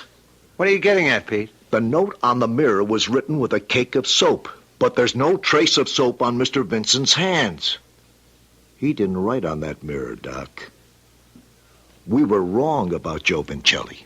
No, Pete. I'm sure there's a Vincelli personality. But maybe Vincelli isn't a killer.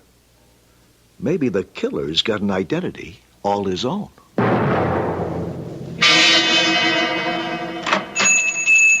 Hi, Mike.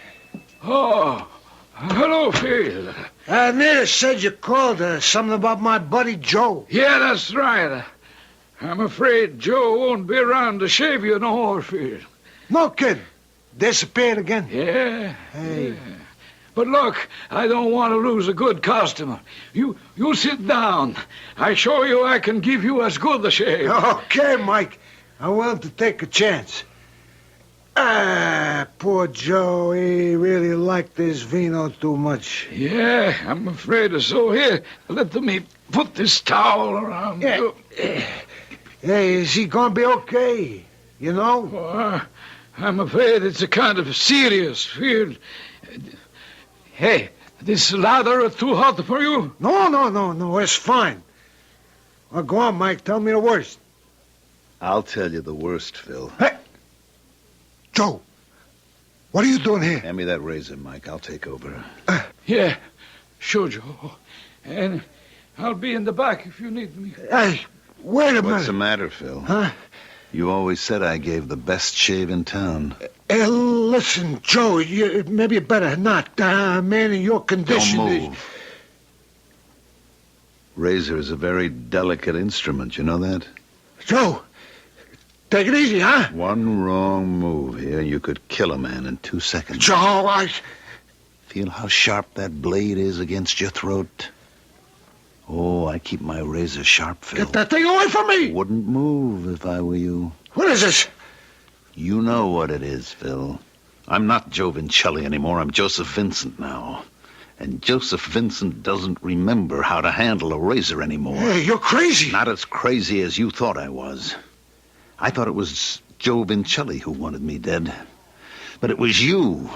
You, Phil, all along. Why? What for? I swear I never meant to hurt you. No, just to kill me. Now, if you don't tell me why... Hey, stop! Hey, look, I'm bleeding. Only a small cut, Phil. In another few seconds... Somebody help me! You can help yourself, Phil. Tell me who you are.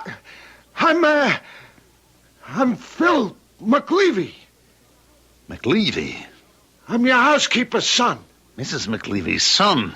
I don't believe you. She wouldn't do anything like this. She doesn't know anything about it. It was all my idea. What idea? Stop it. Hey, stop it, will you? Look at the blood. Talk or I'll kill you. Okay.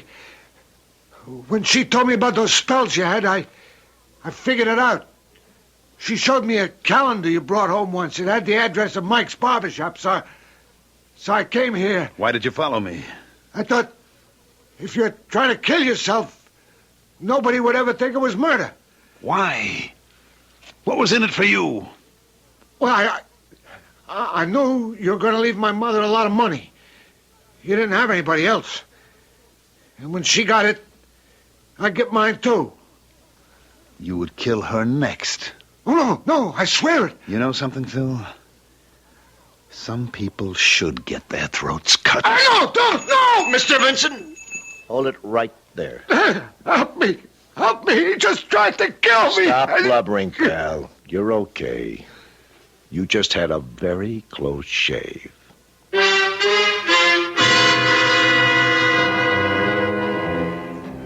They say that barbershop shaves are becoming a lost art. And if that's the kind of shave they're handing out these days, I can well understand. Of course, we hope the barbers in our audience aren't offended. Personally, we think there's only one thing more relaxing than an afternoon in a barber's chair. And that's the time spent listening to the Radio Mystery Theater. I'll be back shortly.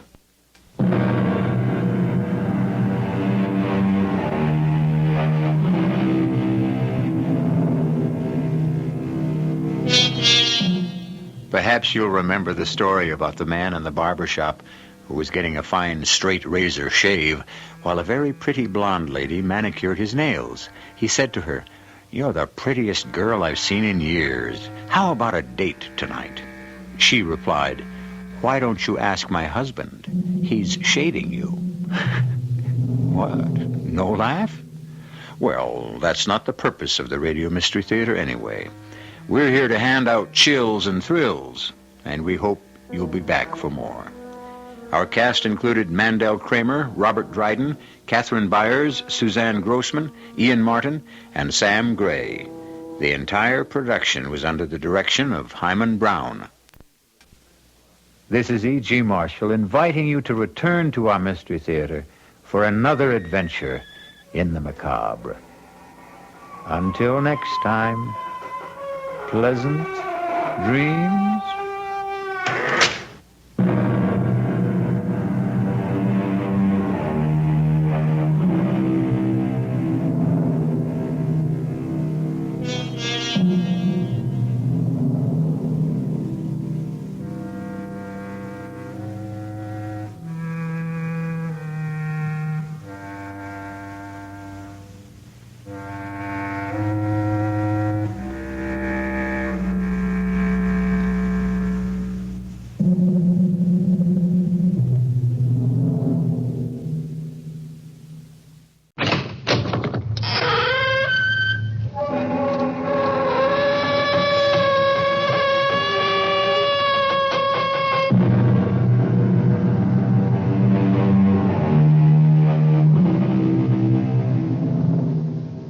in. Welcome. I'm E.G. Marshall. This is going to be a story that's almost unbelievable. Almost. A thing will happen which people, scientists included, will tell you cannot possibly happen. As your parents or grandparents were told that radio could not happen. Television, heavier than air flight, and space travel could not happen. The thing is almost impossible. However, Kathy and Doug Sellers live in a middle-class suburb. Their neighbors are people to whom they say good morning, with whom they discuss the weather and the crabgrass. That's about the extent of the neighborliness. So that Doug is surprised this evening when Kathy says, "Early dinner tonight. We've been invited next door to spend the evening." Oh, the Carters, they invited us over? No, not the Carters. No, next door the other way, the Joneses. Well, they just moved in yesterday. I know you wouldn't think they'd be ready for guests so soon, but they're completely settled in. I never saw anything like it. How come you saw it in the first place? Well, I went over there. She's such a little thing. I just thought I'd go over and see if I could help. That was neighborly of you. Well, but there wasn't anything to help with. You like her? She's nice, yes. Her name's Tootie. Tootie? I said we'd come, okay? Oh, sure, of course. He's kind of funny looking. Well, they're quite small, both of them. But he's got a big head. I know they can't help it, but somehow small people with big heads put me off.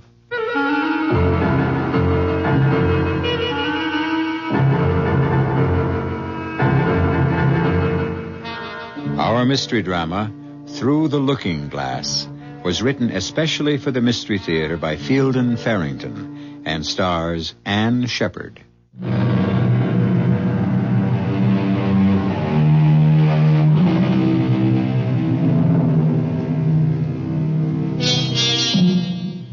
There is a certain excitement in meeting new people who may or may not turn out to be friends.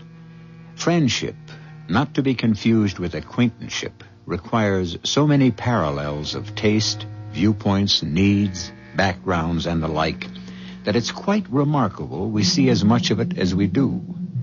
Kathy and Doug Sellers are calling to spend an evening with two strangers who obviously would like to become friends. Hello, Kathy. Oh, I'm so glad you could both come. Hi, Tootie. This is my husband, Doug. Oh, how do you do? How do you do? Well, please come in. I want you to meet Sid. Sid? Oh, he's upstairs. Sometimes he's so slow getting ready for anything. Well, won't you sit down? You really are settled in, aren't you? It's very nice, too. Everything looks brand new. Oh, yes, it is. Well, can I get you a cup of coffee or... Oh, dear, I don't think we have anything to drink. I mean, like... coffee's fine. Hello down there.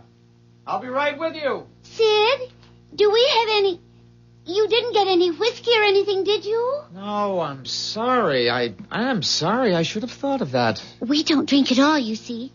And it's just easy to forget. That's no excuse. I should have been... that's all right. We don't drink either. Not really. Hardly ever. You see, where we come from, people just don't drink. Oh. You must come from a far distance. I'm trying to think of a place where nobody drinks. Well, things are very different here. We're really very... Oh, what is that word, Sid? Backwoodsy. We're very backwoodsy. Yes. Uh-huh. You're putting us on, right? We're... What? You're putting us on, kidding us. Oh. Well, I mean, this furniture looks as if it had been designed for 20 years from now. Backwoodsy? Well, the furniture's all new, you know. And you've got it all arranged so quickly. As I told Doug earlier, it looks as though you've been living here for years. And he's right, you know. It's very advanced. Is it? Well, is it too... It's all right, Tootie. She's so afraid we're going to seem, different.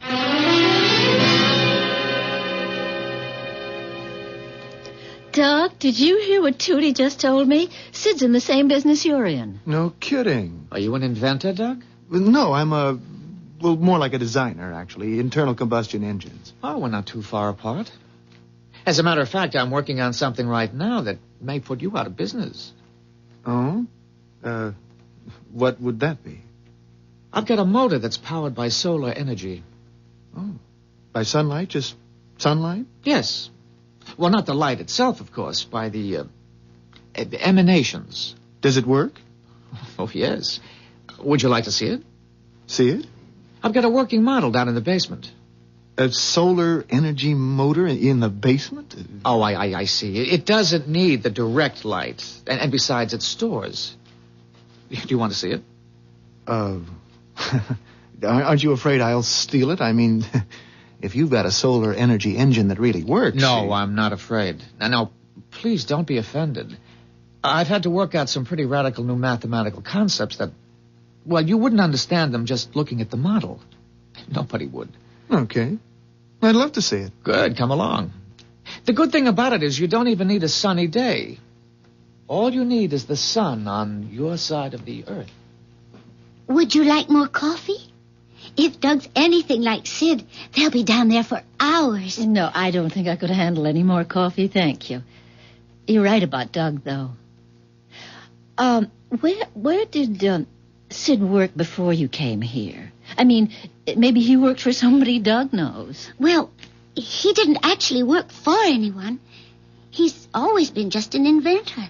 Well, Doug knows so many people in the business. We moved around so much before we went to work for Driscoll Motors. I just thought we might have some mutual friends. No. I mean, it doesn't seem likely. We haven't lived anywhere but, you know, there and now here. Well, where did you live before? It was just, well, like a different world almost. That's why I'm so pleased about tonight.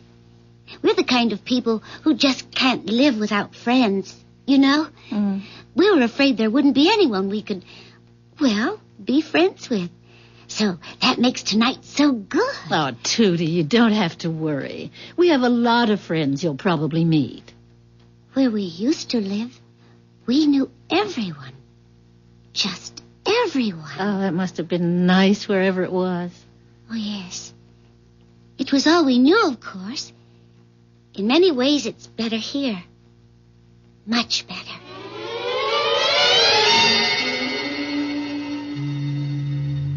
It's so quiet. How can a motor with any guts to it be so quiet? I've heard cats purr louder. Well, there's nothing to make noise, actually, except the friction. And there's very little of that. It's beautiful. How big would it have to be to power, say, an automobile? How big? This engine itself would pull a freight train. So 12, maybe 15 cars. That little thing? Energy doesn't come in sizes, Doug. With refinements I'm not tooled for here, a motor like this could supply all the electricity a medium-sized city would need. You're kidding. It has implications, as a matter of fact, that could lead to the obsolescence of electricity itself. Man, you are talking revolution, you know that? It would be a tremendous step. Yes, it would almost certainly entail some dislocation. Dislocation? It would bomb out just about everything our society is based on. Well, the short-term adjustment would be severe, I don't deny that. Temporary chaos. The gain would be long-range, not immediate. Ooh, scares me. No kidding. You don't know what you've got here. Oh, yes, I know. What I have here is a device, a ridiculously simple little device which would make the air we breathe sweet and pure again. Make the oceans, the lakes, and the rivers habitable for marine creatures. Put an end to nervous breakdowns from the sheer clamor of civilization. As you say, destroy everything today's society is based on.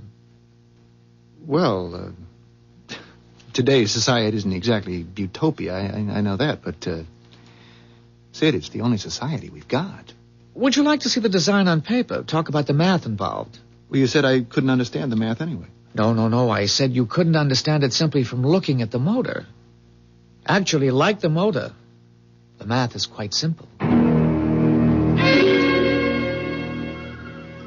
I can't tell you how glad I am that you could come over and just, you know, visit. I'm afraid I've talked too much shop to Doug, though. Huh? Oh, no, not at all. I'm sorry. I guess I'm sort of preoccupied. Dinner next time, all right? Okay. I'd love to watch that gadget of yours turn out a whole dinner. Let's go, Kathy. I mean, I do have to get to work early tomorrow. I'll be in touch, Sid, okay? Good night. Good night. Good night, and thanks again. Disapprove neighbors? What did you say, Tootie? I say disapprove. Oh, I'm sorry. We agreed not to speak that way, not even when we're alone. Oh, I keep forgetting. Did you approve of the neighbors? Yes. On the whole, yes, I think so. What did you think of her? Well, it's hard to get used to these big, clumsy people, you know. But I rather liked her. She's a little inquisitive, but I guess that's natural. It's nothing I can't handle. He's a good man. He does have that stupid short-sightedness they all have. But I think he'll do.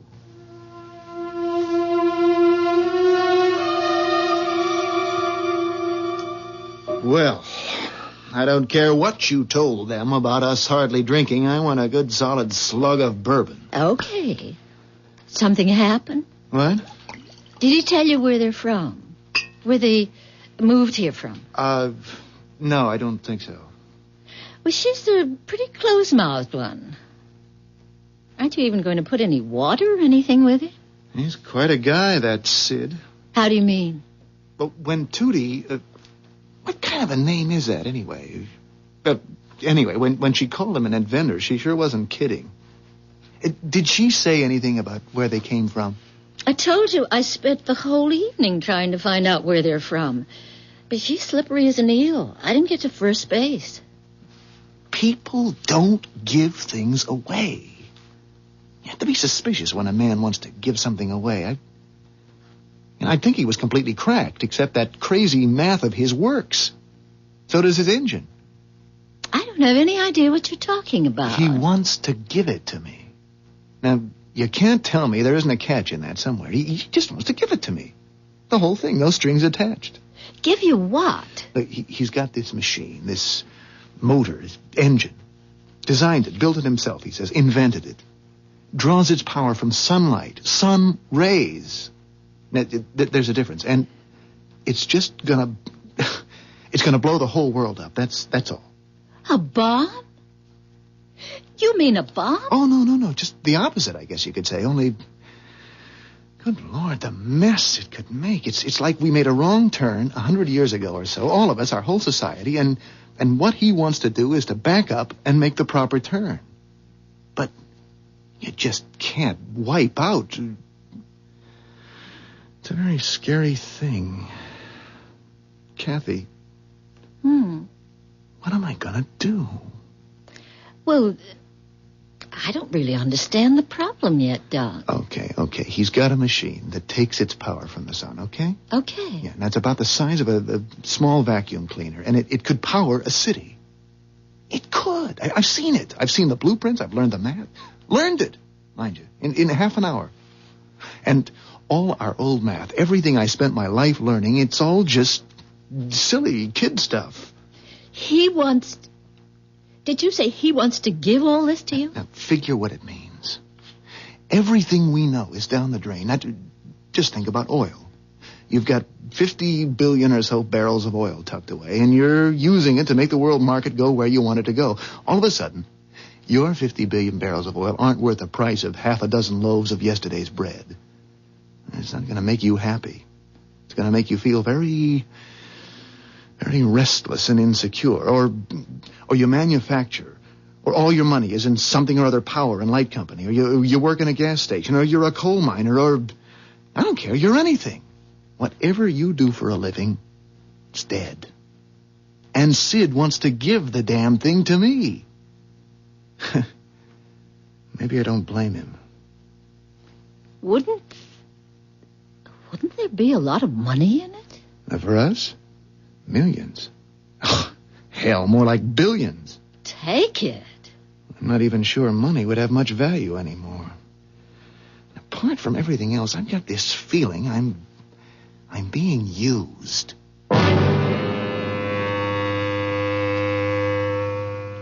There's a very good chance that Doug is being used. In a good cause, perhaps, but used all the same. There's a worn-out old cliché that says you can't make an omelet without breaking an egg. All well and good. But what if the egg that's getting broken is the world you've grown up in? The only world you know. It could make you feel pretty uncomfortable. I'll be back shortly with Act 2.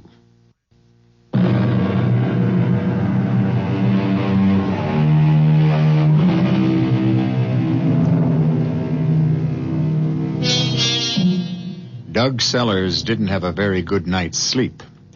He and Kathy spent most of what was left of the night talking about their new next-door neighbors, Sid and Tootie Jones.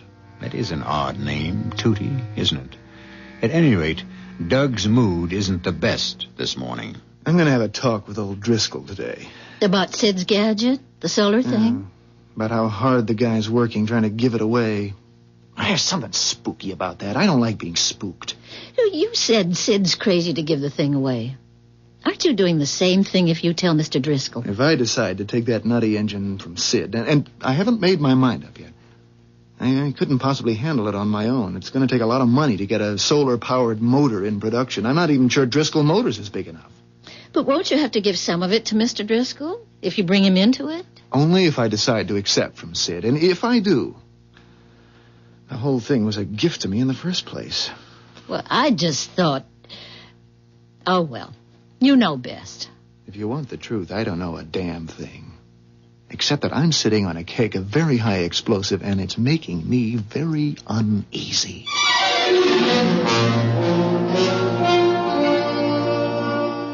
So, that's it, Mr. Driscoll. The motor works.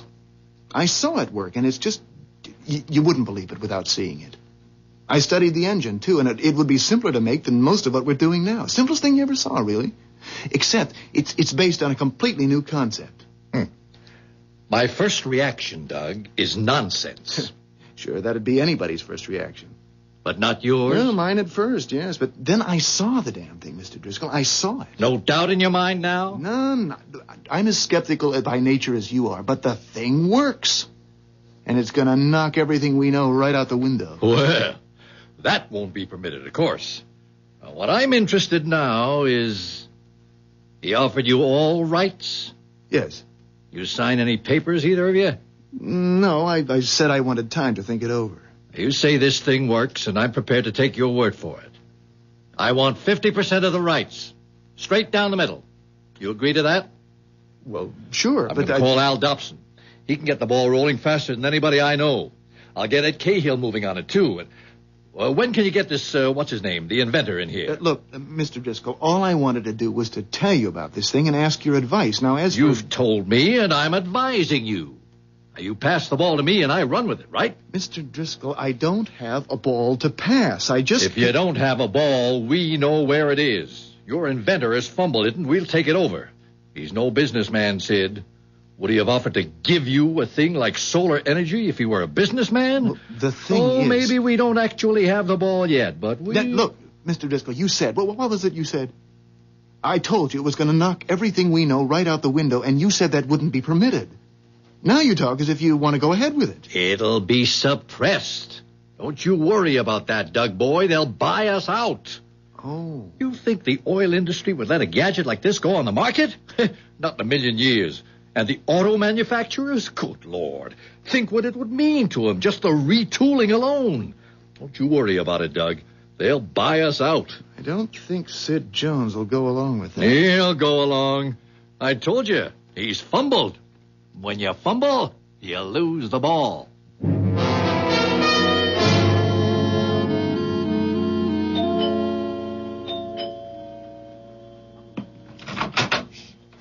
Oh, hello, Kathy. Hi.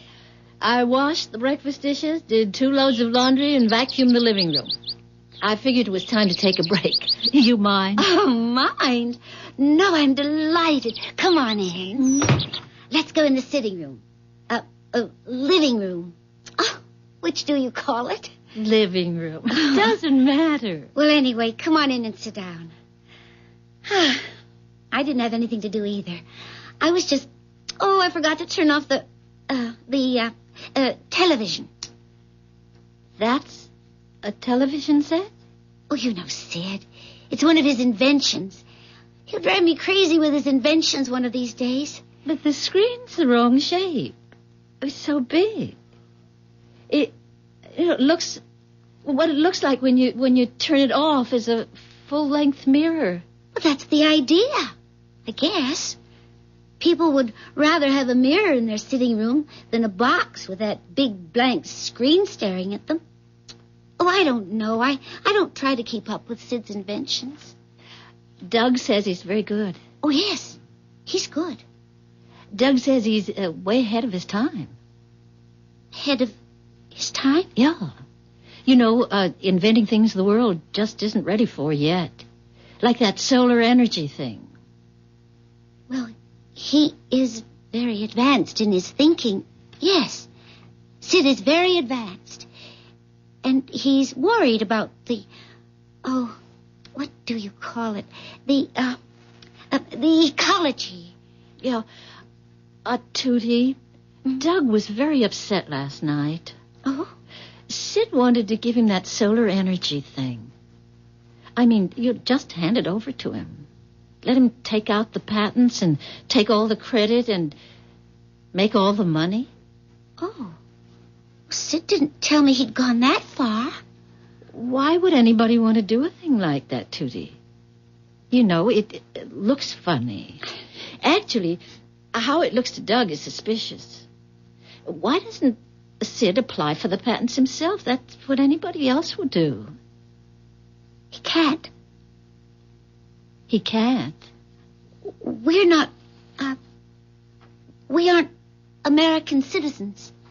Well, I can't see what difference that would make, really. There are plenty of American patents held by people who are citizens of other countries. Doesn't Sid know that? Well,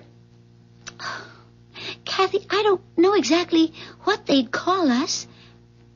Unregistered aliens. Something like that. We're actually not in the country legally.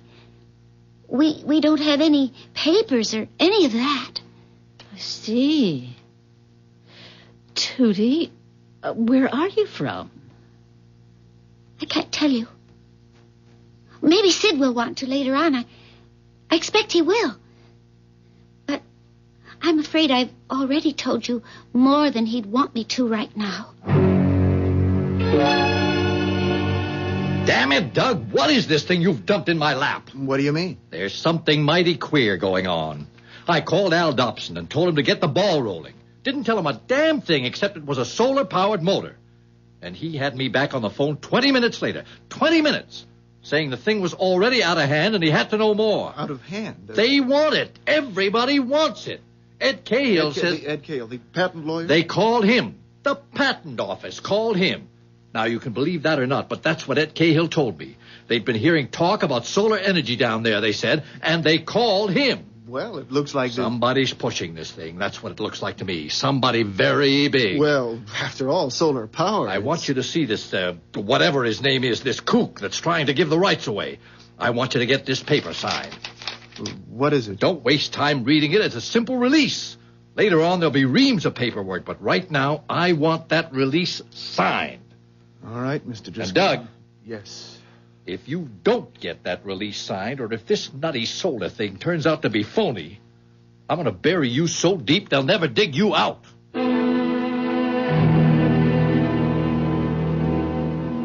should never have talked to Driscoll about Sid's invention. What happened? Oh, hell broke loose. As nearly as I can figure, Driscoll's committed himself in 2 or 3 places without having a damn thing to deliver. Everything's moving so fast, it's a mess, that's all. Dear. I talked to Tootie this morning, like you said. Hmm? You find out anything? They're what she called unregistered aliens. She said that herself. They're in the country illegally. Oh, good Lord. Doug, what does it mean? I don't know what it means. Trouble, that's for sure.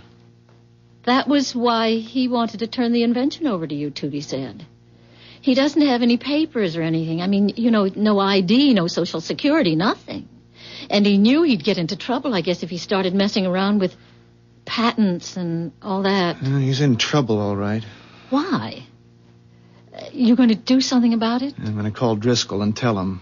Oh, Doug, do you think you ought to? Couldn't you just... Oh, poor Sid.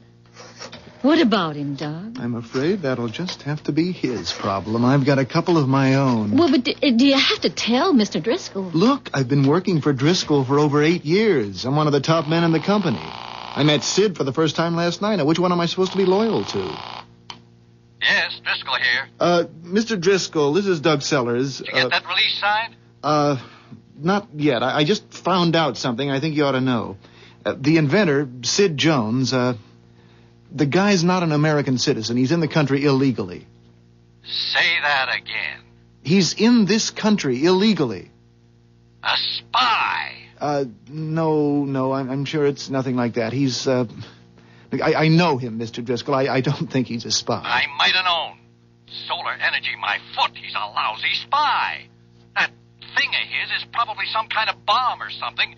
He's made you believe that... Come on, Mr. Driscoll. I'm not that stupid. That engine that I saw last night was... All right, I'll fix his wagon. You watch me. Thinks he can make a fool of Thomas P. Driscoll, does he? What are you going to do? Never you mind. Oh, boy. What'd he say? He's decided Sid's a spy. I guess he means to blow the whistle on him. You don't think he is, do you? Sid? A spy? No, I don't know. I don't think so.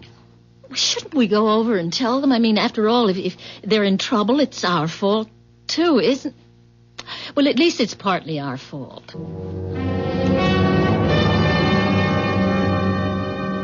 Yes, things seem to be moving along very nicely. Nicely? Sid, he thinks you're a spy. Oh, Tootie, I'm sorry, but... Well, I always tell Doug everything, you know. It's all right, Kathy. Oh, please don't feel badly about it, either of you. It's all right. The patent office was interested, you say. That sounds very good. Don't you think you ought to... Look, I mean, old Driscoll is going to do something. And that's for sure. And if you're not in this country legally... It's all right, Doug. Really it is. Did you say this Mr. Driscoll gave you a paper he wanted me to sign? Well, yes. Do you have it with you? Yes. Sid, Hmm? There is something very odd about all this. I mean, you're giving away... Sid, do you realize what you're giving away? Yes. What? Tell them, Sid. Don't you think they have a right to know after all that's happened? Yes. I want to show you something, Doug. You and Kathy.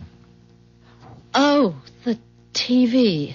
It's another of his inventions, Doug, the television. Did I tell you about that? I don't think so. I don't remember. Actually, it isn't a television set at all, except as you break the word down. Tele for distant seeing. Even so, it isn't that kind of distance. And I get only one picture on it. Always the same picture. Only one picture? Yes. I'll show you. That's the picture. Oh, it's not very pretty, is it? Looks more like a moonscape than anything else. Except for those mounds or domes or whatever they are scattered around.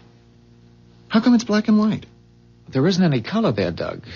In the scene we're watching, you'd see it if there were. It's just gray. There's no color at all. Is it a movie? A science fiction movie or something like that? Oh, no. It's quite real. Well, it can't be the moon unless the other side has put domes up there and we don't know about it. No, it isn't the moon. Tell them, Sid.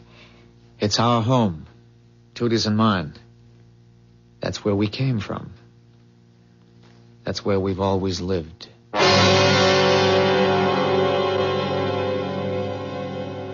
An alien world, old enough and weathered enough to look like our moon. Well, we've all heard or read stories about such places. That was fiction, of course. But it hasn't been so very long since it was only in fiction that men put on spacesuits and blasted off from Earth and later walked on the moon. Today's science fiction has an unsettling way of becoming tomorrow's fact. I'll return shortly with Act 3.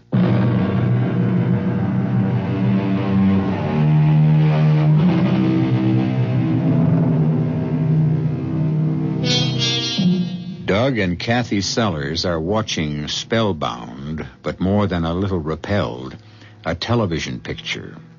Something like a television picture, at least, on a screen that becomes a full-length mirror when it's turned off.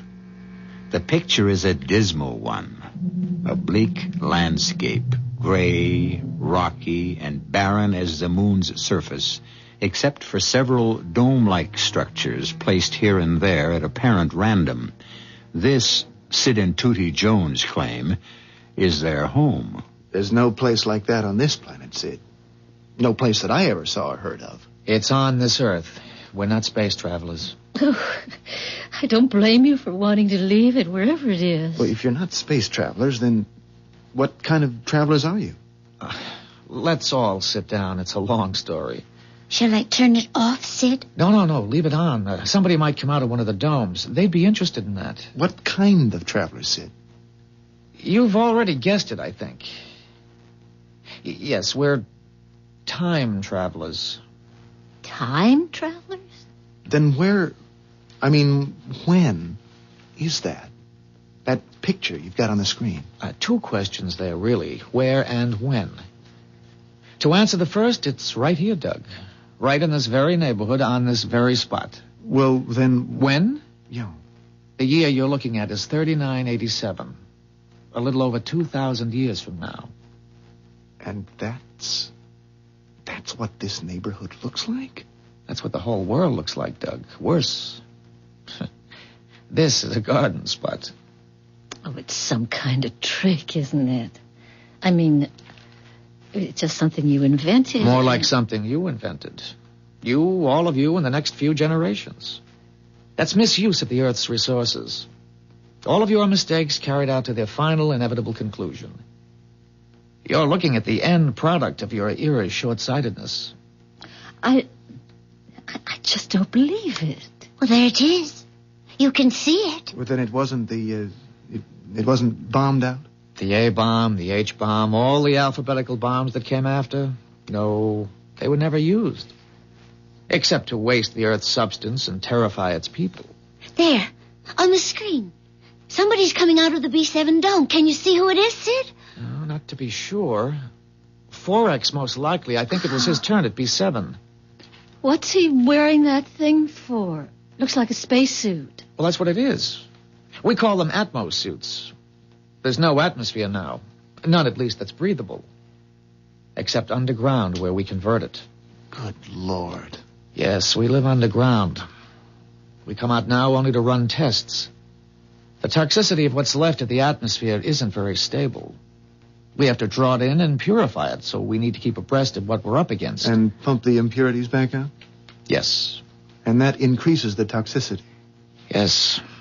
The problem isn't solved. We're living by stopgap measures. We have some time, though. There's a lot of air out there, even though most of it is poison. And there aren't very many people to breathe what we salvage. How many? Well, in B7... Oh, no, you mean worldwide? Yeah. Oh, around 700,000. Between 7 and 8. In the whole world? Actually, that's a lot. It was down closer to 100,000 when we finally got the underground communities established. We were that close to extinction. We're the only survivors. Everything else is gone. We're here on a mission. You must have realized that. What kind of a mission? A very simple one. We're here to save the world.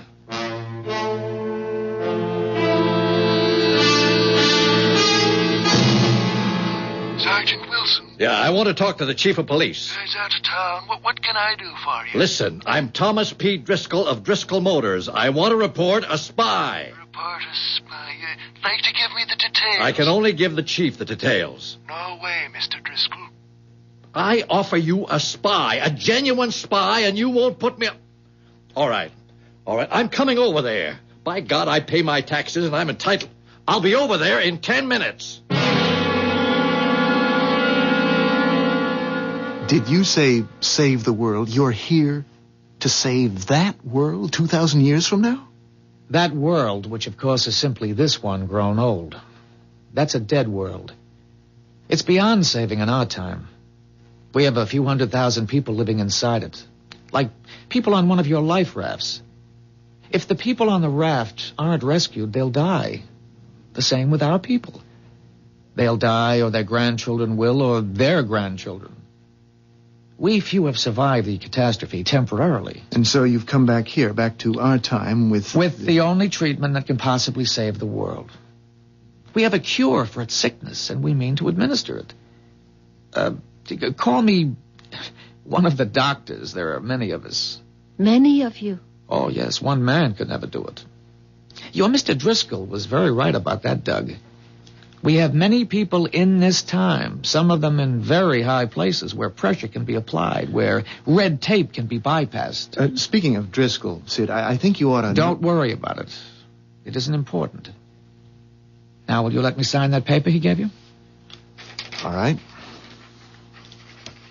I've read that the people of your time set great store by pieces of paper with signatures on them.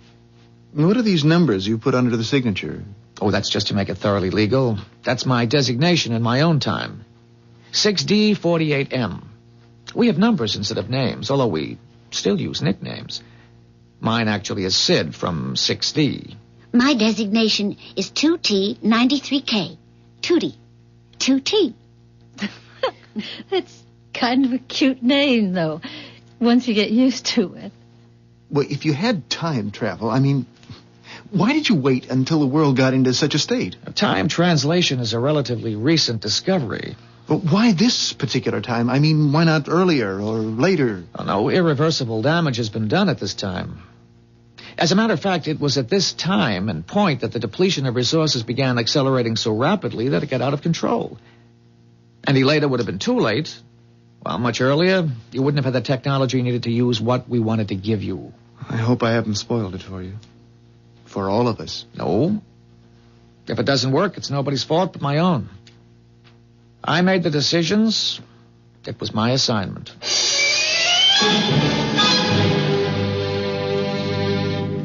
I told you I'd get to the chief, and you said he was out of town. Orders, Mr. Driscoll. I still don't know why he took me off the desk and handed me the job. It's FBI work. Well, don't you worry about that, Wilson. You think the two of us will be enough? I mean, if he should decide to shoot his way out or something like that. There are 2 carloads of good men following us. The house will be surrounded when we go in, and there won't be a chance of us getting away. Yes, there's a car stopping out in front now. Tootie, will you turn the screen off? I already did. Oh, Lord, it's old Thomas P. himself. Mr. Driscoll. And a cop. Odd. I thought it would be your FBI. Oh, Mr. Driscoll looks very determined. Mad as a wet hen, that's how he looks. Well, he shouldn't be angry. He may make a great deal of the money you people prize so highly. Oh, you will too, of course, if things work out. How can things work out if they're coming to pick you up? There are many others, as I told you. My being found out shouldn't affect anything. Maybe you could still get out the back way, Sid. Oh, I'm sure we're surrounded. Oh, people are very impatient in 1975. I'll let them in. Is your name Sid Jones? Oh, that's what I'm called, yes. Won't you come in? Put the cuffs on him, why don't you? He's your spy. What are you waiting for? Jones, is it true that you showed Mr. Sellers, is it that you showed him an invention of yours last night? Well, yes, it's still down in the basement if you'd like to take a look at it. Sergeant, you'll be making a great mistake if you arrest this man. Have you lost your mind? Sergeant, I can prove beyond any question that I am not a spy. Will you allow me to show you the proof? Watch him, Wilson. He's up to something. We got only your word, Mr. Driscoll. Go ahead, Jones. Thank you. Tootie, will you help me with this? Wilson, are you out of your head? What's back of that looking glass, Jones? What's the glass got to do with this? Well, that's what I'd like to show you. There's no danger, I assure you. No danger, he says. Just don't try anything. Tootie? The third button? Yes, the third button. What's happening? That's no mirror. Look at that thing. It was turning all milky, foggy. Wilson, why don't you do something? He can't get away. Give the guy a chance. I think it's ready now, Tootie. Stop her! For God's sake, somebody stop her. She's disappearing into that looking glass thing. Goodbye, Doug. Goodbye, Kathy. Thank you very much, both of you, for all you've done. Stop right there, Jones. Stop, or I'll... Or you'll what? He's gone, you idiot. You let him walk right through that looking glass. It's changing again. Look, Kathy, it's making a picture. Oh, my God. A park. It's a beautiful park with trees and flowers and people walking around. And not in those miserable spacesuits either. No. It's bright, pretty clothes. And children play... Oh, Doug, it must... Look, there's a dog, a little poodle. For God's sake, what kind of mirror is that? Break through it, you fool. Smash it. I don't care what it is. Smash it. I guess you're right. Now, please stand aside, all of you. What are you going to do with that gun? Just use the butt of it to break the glass, ma'am. Now, please stand clear. There's nothing back there but the wall. Just a plain blank wall. Oh, I almost forgot. Here's that release you wanted Sid to sign, Mr. Driscoll. I don't want the damn thing. I don't want anything to do with him and his magic mirrors. I don't want any part of any of it. I don't think you really have a choice, Mr. Driscoll. That was a park we saw through the looking glass before the sergeant here smashed it. And if they have a park, we have solar energy. We couldn't change it if we wanted to.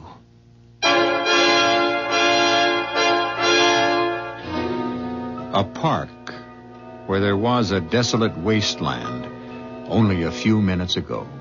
But wait, it wasn't a few minutes ago at all, was it? It was over 2,000 years in the future. And what this implies is that there are at least two quite different futures, both possible, which in turn implies that we have, at this exact point in world history, reached a crossroad. I'll be back shortly.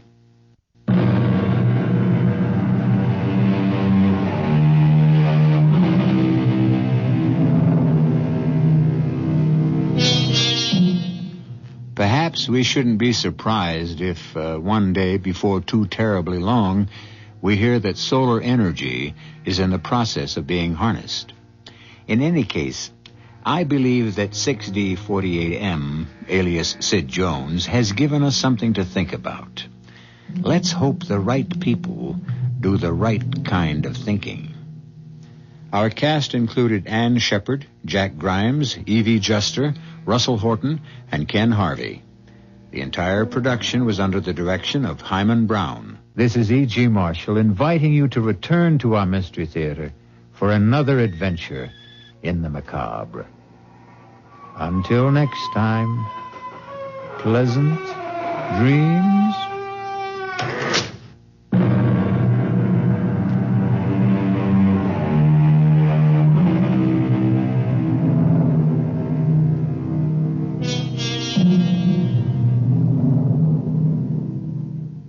And now, Mystery Theater.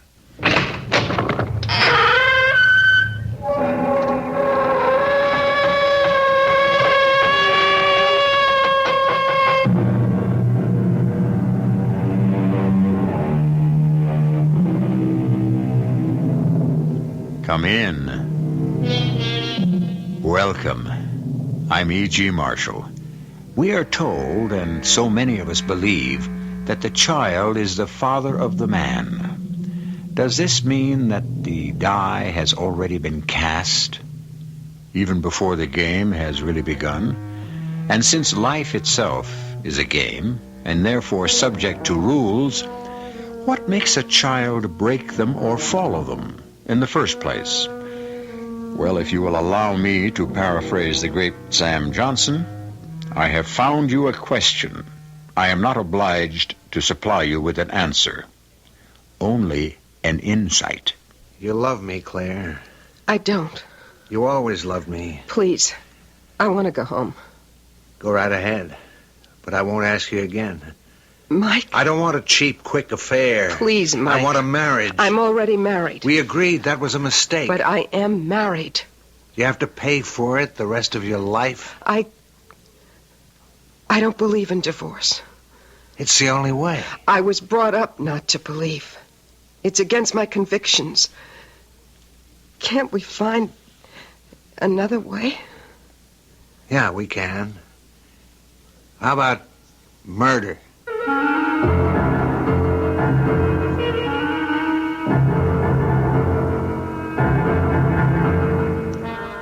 Our mystery drama, A Challenge for the Dead, was written especially for the Mystery Theater by Sam Dan and stars Howard Da Silva.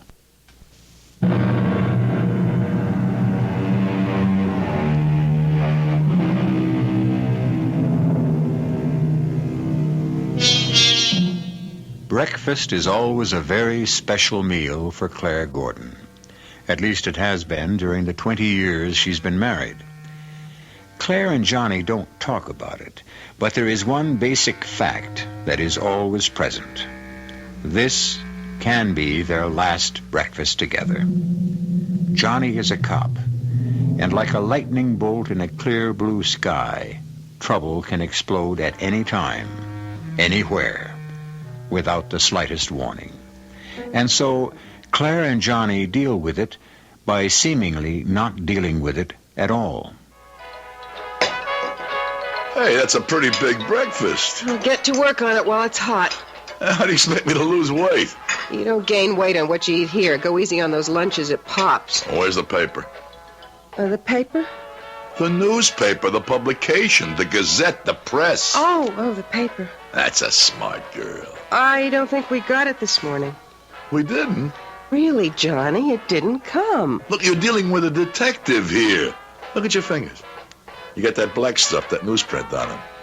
And if I check out the garbage can, what'll I find? Okay, copper, you got me. And aren't you supposed to separate the garbage? Papers, cans, bottles, so forth. Not only are you a bad liar, you're a terrible ecologist. I didn't want to ruin your breakfast. Yeah, there must have been a big headline about Mike Perry. Did the grand jury dismiss the indictment? Insufficient evidence. Insufficient evidence? Bribe witnesses. That's the right name for it. Look, this is what I didn't want you to get into the first thing in the morning. What the grand jury has said to him, in effect, is go ahead, you got our blessing. Turn the whole city into a sewer. That is not what they said. Mike Perry is a cancer that eats away at the guts of the city. You name it, he runs it. Drugs, gambling, girls, loan sharks. Legally he doesn't, because legally it can't be proved. Legally? Don't you or anybody else give me the law. What else is there, Johnny? If you don't believe in the law, what are you doing on the police force? Show me one other cop on the force who fights for the law harder than I do. It's a pity I won't be here a couple of 100 years from now, because by that time I'm sure they'll have made you a saint. Legally? Legally he didn't kill Father Jim either, I suppose. He probably did. Oh. Now it's become probably. Johnny, that was 20 years ago. Does the passage of time alter the facts? Every time I have a spare hour, a free day, I try to go over it. Johnny. This time, when all the heat was on Mike Perry, what do you think I was doing? I let the other guys spin their wheels. I tried to get him for Father Jim's murder, because that's the only one he ever did with his own hands. You want more coffee? Always more coffee. Look, I realize you haven't had much fun all these years. Well, that makes us even. I don't think you've had much fun either. If only you would just relax a little more. I promise. From now on, I will. What are you going to do today while I'm out there fighting that lonely battle against crime? That's what I mean, as if you're the only cop on the force who's sincerely concerned. Well, sometimes it feels that way. Now, let's drop it. Well, what are you going to do today? I'm afraid to tell you. Take a chance. I'm having lunch with Laura Billingham. Lovely Laura. Tactful Tommy's beautiful wife. Johnny. I think I'll resign. What kind of police force is it that can have a Tommy Billingham as a chief inspector? You could have been chief inspector. You both joined the department the same day. That's right. I studied how to be a good cop. He studied how to be a politician. Is that a crime? Ladies and gentlemen, you are listening to Breakfast with the Gordons. If you missed yesterday's episode, it doesn't mean a thing. The same dialogue will be repeated tomorrow and tomorrow and tomorrow and... Now I'm going to be late. And Johnny gives Claire an affectionate peck on the cheek, and he leaves to single-handedly defend our fair city against crime, corruption, indifference, and... What else, Johnny? Sloth. Sloth. That's a good one. Go get him, Sherlock.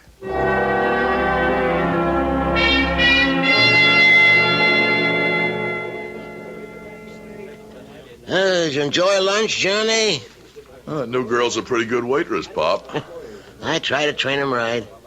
Well, be sure you train her to give me the check the next time I come in.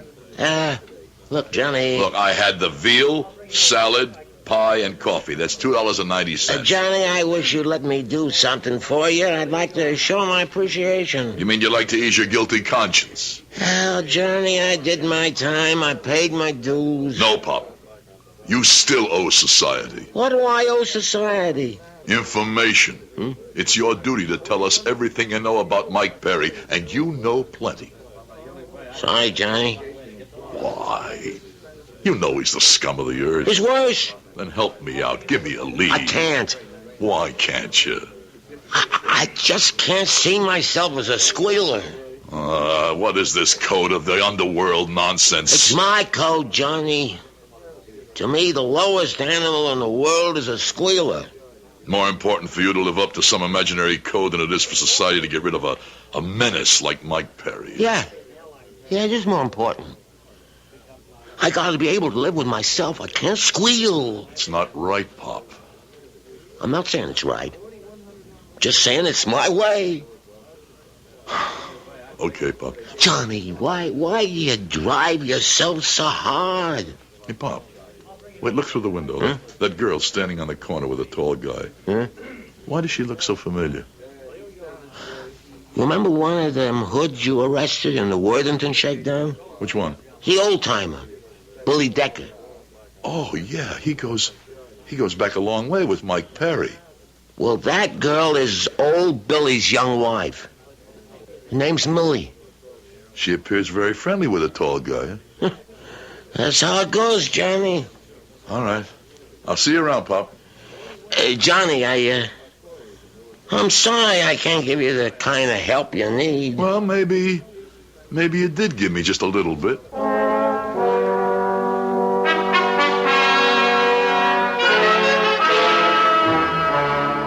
You wanted to see me, Inspector? Yeah, Johnny. How you coming on the Mike Perry thing?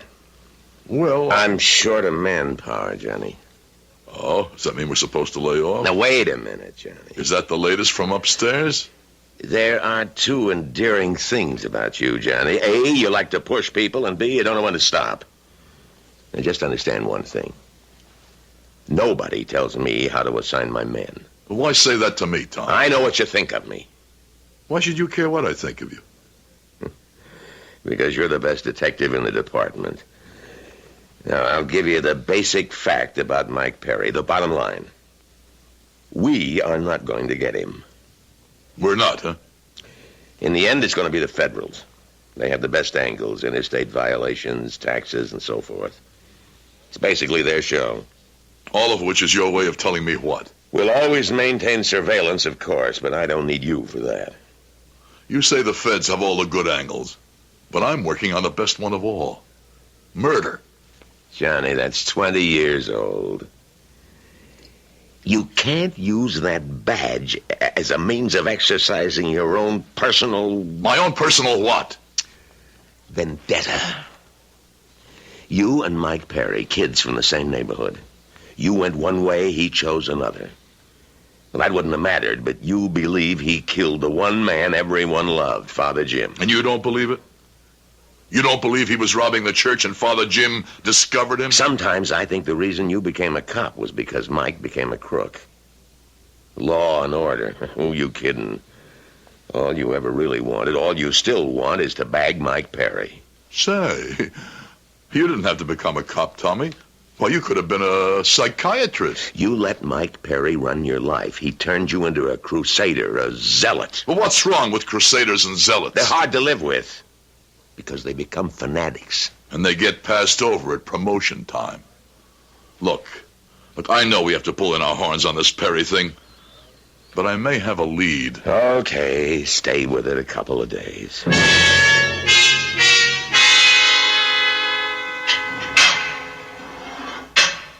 Oh, nice to see you, copper. What do you want? I brought you some cigarettes, Billy. Well, how are they treating you? What are you doing here? Oh, just checking, Billy. After all, I was a cop who collared you. I feel responsible for your welfare. You know what I mean? Look, I didn't open my mouth back then, and I ain't gonna open it up now. Oh, no, you got me all wrong, Billy. I just wanted to make sure they're treating you okay. Oh, first rate. We got maid service, a butler. Oh, I can't play golf today because of the rain, but this weekend we got a cruise Great, going. Mark, great. Guard! Well, I gotta get back to that cold, cruel world out there. Oh, I forgot to tell you. Your wife looks great. Yeah? Yeah, I thought you might want to know. I understand she hasn't been around to visit lately. You're wasting your time. You won't get a rise out of me. I guess the reason is she must be busy. I keep running into her. She's always with that tall guy. Jerry. Yeah, Jerry, that's his name. You're lying. Jerry. He's young and he's good looking and he's there. She wouldn't. That's the way it goes, Billy. You know what the French say? The one who's absent is the one who's wrong. Hey, wait a minute. Come back here.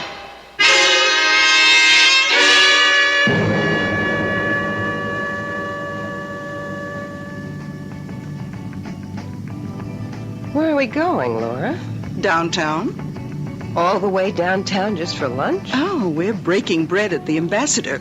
The Ambassador, Laura. Laura, what? In the first place, I am not dressed for the Ambassador. Claire. Honey, you could punch 3 holes in a burlap bag, 1 for your head and 2 for your arms, and still make the 10 best-dressed women's list. Still make? I never made it. Well, that's because your light's been kept hidden under a bushel. Look, let's not start that today. In the second place, I can't afford Ambassador prices. Ah, but you don't have to pay for it. I'm not going to let you... Nor am I. Honey, we are guests.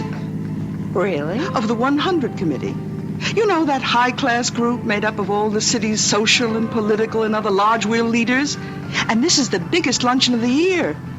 Don't you read the papers? The flower and chivalry of our fair city will be in attendance. How do we rate an invitation? Oh, well, the occasion? To celebrate the arrival of the Rembrandt collection from the Rijksmuseum in Holland. Really? But you still haven't explained... Well, you know how I love art. So I said to Tommy, Tommy, pull some wires and get me in there. 1 word to Tommy and it's fireworks. So, here we are. Oh, well, that's wonderful, but... But what? I don't think I better go. Why not? Oh, I see. As far as Johnny's concerned, Tommy's getting those tickets would be as if he took a bribe. That's how Johnny looks at it, Laura. Oh, look, I think it's only fair to tell you something else. An old friend of yours will be there. An old friend. Who? Mike Perry. Mike? What would he be doing there? Well, he's a patron of the arts. He footed the bill for the exhibit.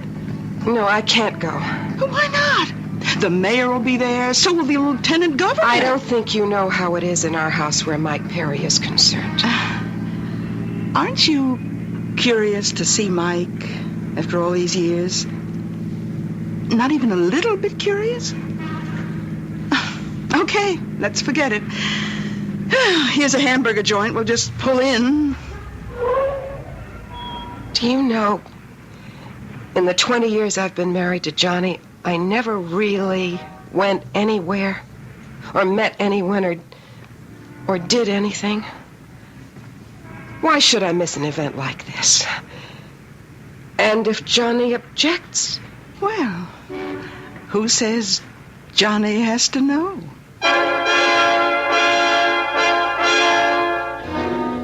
Who says Johnny has to know? Are we starting to practice to deceive? Well, if we are, you know what a tangled web we're about to weave. Let's see. Standard equipment for a web is 1 spider and one fly. Who catches whom will be revealed when I return shortly with Act 2.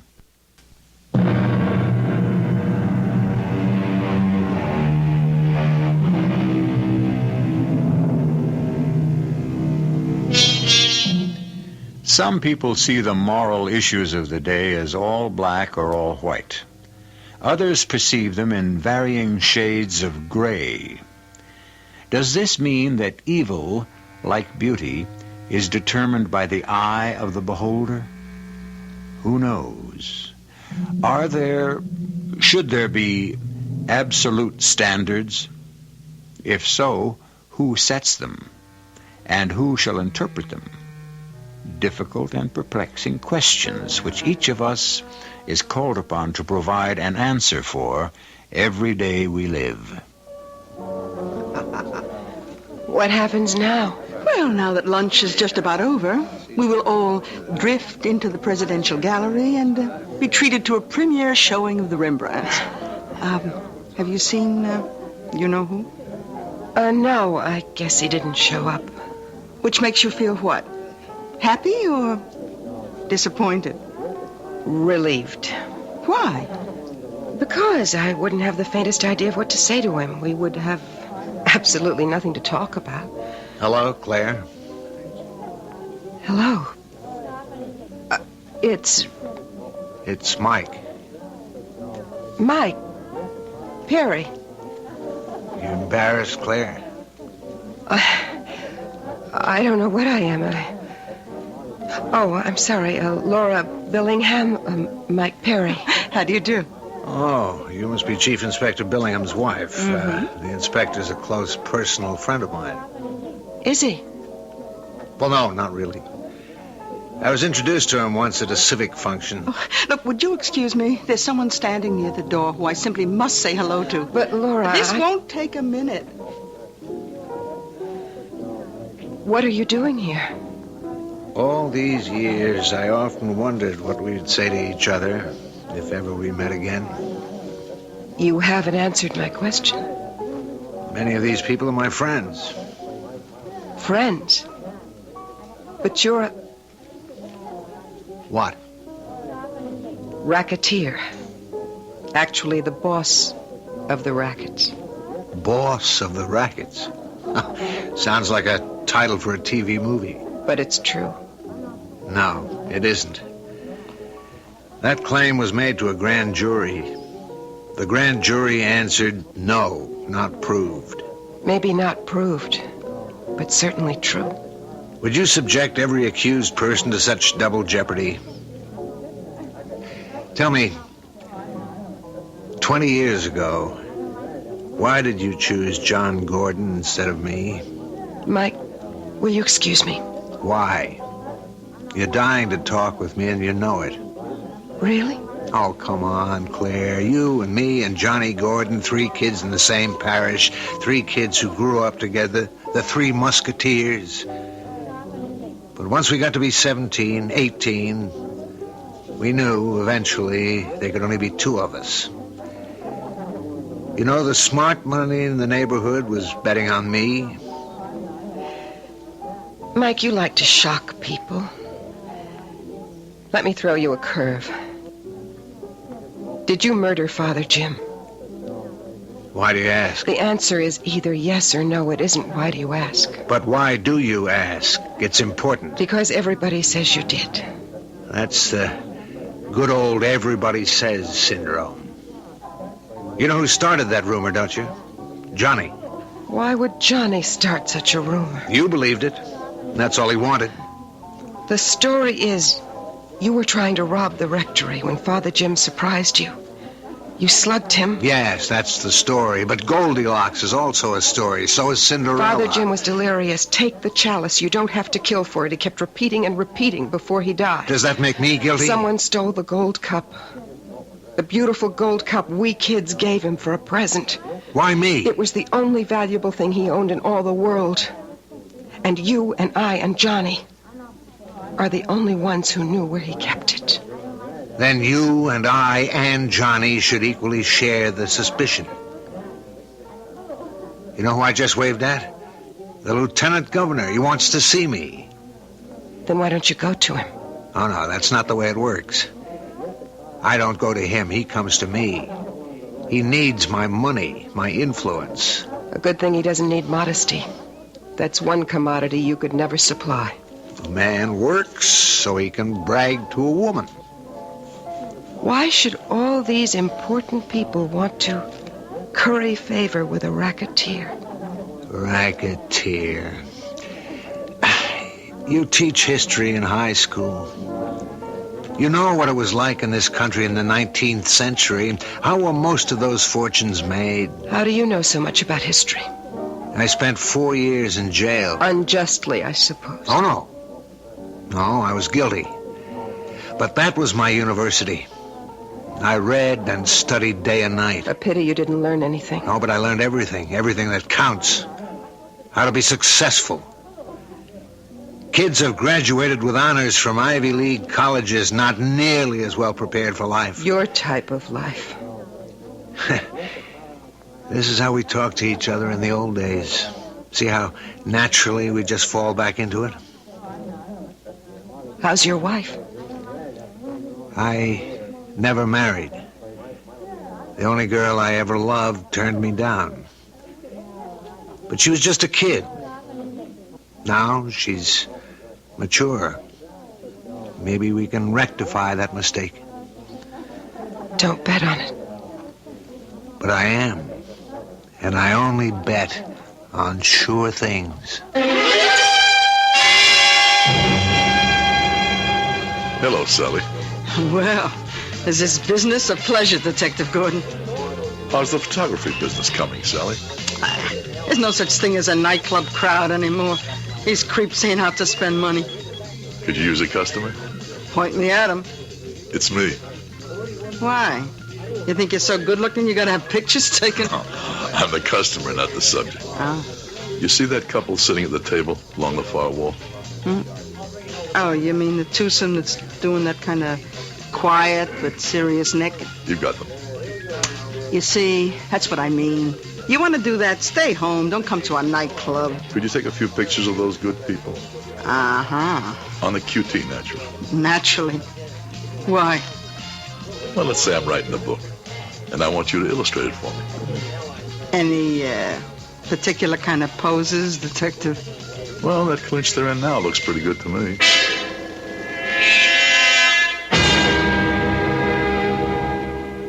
How many times I gotta tell you? I don't know nothing. But I know something. You're trying to tell me stories about Millie. It don't go. She's crazy about me. You're taking a rap from Mike Perry, but it's okay with you. That's your job, to take the rap. You always knew that.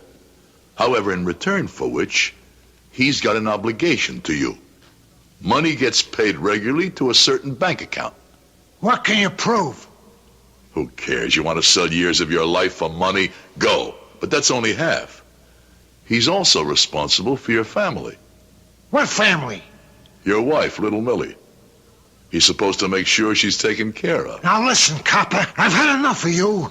Does the law say you got a right to come into my He's cell here? supposed to make sure she isn't, well, how can I put this, led into temptation. Shut up! That's the agreement. In return for which, you keep your mouth closed. Well, he broke that agreement. You're lying. He's written you off. Get out of here. They've all written you off. You're crazy. Millie would never do anything. One picture is worth 1,000 words. Look. Get out of here. Afraid? Take a look, and then tell me she's nuts about you. Well, Billy, now what do you say? Leave me alone. Just leave me alone for a while. I understand. I'll call the guard. No. Don't go. I'm sorry, Billy. But I have to do my job any way I can. It ain't her fault. See, she's just a kid, but Mike should have done something, explained to her. He let me down. Are all bets off? Now I owe him nothing. You know enough to put Mike Perry right here in jail. I know enough to put him right in the electric chair. They still burn guys today? They do and they don't. It all depends. But it's got to be murder. How long does murder keep fresh? Forever. Even 20 years? Whose murder? He killed a priest. A priest? Father Jim Morgan, what have you got? What do you got? You got my word that your sentence will be cut. I made deals while you was in diapers. Now, we'll do it this way. My mouthpiece has to meet with a DA. And all the I's get dotted, and all the T's get crossed. How do I know you got anything? Only 3 guys know about something that could sit Mike Perry down in a chair. Mike, me, and Pop Morrison. You know, the guy who went straight and runs a restaurant? Well, what is it?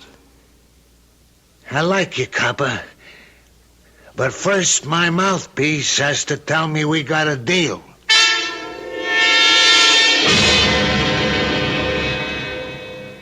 Johnny? Yeah. You're late. It's been a long day.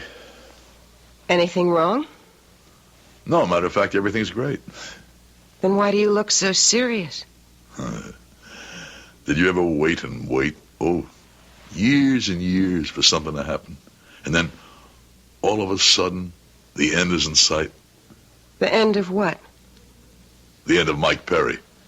What do you mean? I think we're going to find the evidence that ties him to the murder of Father Jim. What do you mean, find the evidence? Just what I said, honey. Find the evidence. After all these years? Won't that be sort of convenient? I don't think I understand that. Well, some people might consider that you're so eager to put Mike Perry away that you conveniently found some 20-year-old evidence. Listen, if it's a chance to put Mike Perry away, I'll take any evidence I can get. How was your day? It was all right. How was your lunch with Laura Billingham? Anything exciting come up? What could be exciting about lunch with Laura Billingham?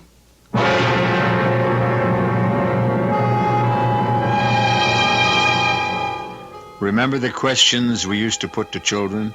Where did you go today? And the kid would say, out. And you'd ask, what did you do? And he'd answer, nothing. We have the same situation here. After all, she only had lunch with the man her husband is trying to arrest for murder.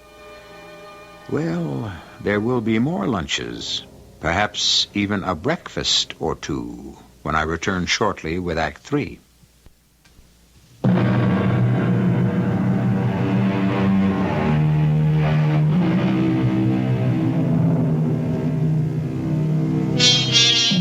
The problem is you can't see into the future. A girl is 19 or 20 years old. 2 young men want her. She can only have one, so she chooses. She chooses the one she thinks she loves more. But for the rest of her life, a day hardly passes when she isn't confronted by the nagging little question, did I pick the right one? Claire chose Johnny Gordon because she was in love with Johnny. But she was also in love with Mike Perry. Want to look at the view? Come on. You can see into 3 states from here. Mike, suppose someone sees us. There isn't a soul in sight. But what if somebody saw me get into your car? No one saw you. You know, we sound like a couple of school kids sneaking off for a weekend. Oh, Mike, I don't know why I even agreed to go riding with you this afternoon. Sure you do. I must be crazy. You were. You were crazy to pick Johnny over me. Why does Johnny hate you so much? Johnny saw me as the only serious rival as far as you were concerned. You better take me home. Sure. We're not going to decide this in a day. Decide what?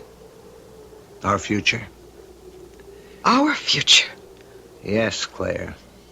We have a future. No. What are you doing here? I don't know. You're bored with things at home. I'm not. What a fascinating, exciting life you lead. What do you know? Where do you go? Mike, take me home. Do it this way. You wanted both of us. Okay. You've had 20 years with Johnny. Now take 20 years with me. I want to go home. Johnny's a dead end. Life is change, movement, action. Mike, you must answer one question for me. Did you kill Father Jim? What kind of question is that? A question that has to be met head on and answered. Can you swear to me that you did not murder Father Jim? I swear to you, in God's name, I did not murder Father Jim.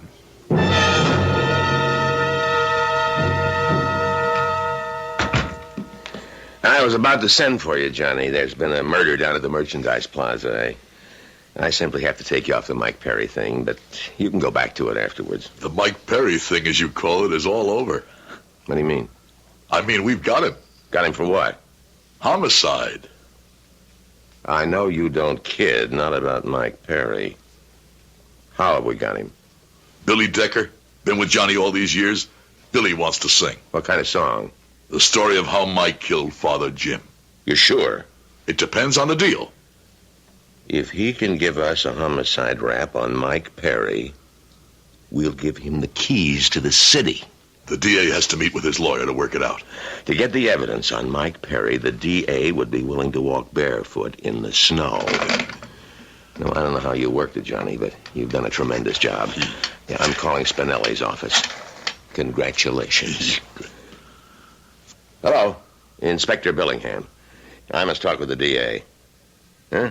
Well, break in on it. Nothing's more important than this. Johnny, you want to pick up my other phone? You're right. Hey, Nick, how are you? Chief Inspector Billingham's office. You wouldn't guess what I got for you in a million years. Yeah, I'm Detective Gordon. Who wants me? I really thought we'd see this What? day. When? Yeah. We got Are you him, sure? Nick. Finally. I see, yeah. Ooh, let me tell you who. Yeah, okay. Hang up, Tommy. Well, hold it, Nick. What is it, Johnny? Hang up. Hang up? It was the warden. Billy Decker's dead. What do you mean, dead? Somehow somebody got to him. He was murdered last night. But I thought you said you had the evidence. I did, but it disappeared.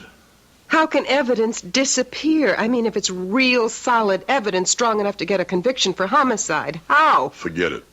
Johnny, you can't say that to me. I've been living with this for 20 years, too. What was the evidence? I said to forget it. Was there any evidence? Or what? Or has this thing become an obsession with you? This Billy Decker, was going to talk. You mean a convict was willing to manufacture evidence in return for his freedom? What do you mean, manufacture? Oh, forget it. Somehow, through the grapevine, Mike Perry must have heard about it and reached in there to shut him up. Oh. Well, you can prove that, I suppose. It was the only way. But I'm not licked. I'll get him.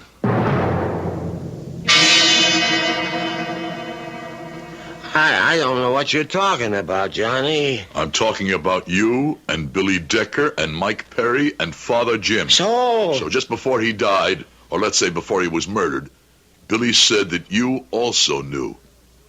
I want what you know, Pop. I'm not a squealer, you know that. I want that evidence. I'm sorry, Johnny. I'm sorry, too, because this is war.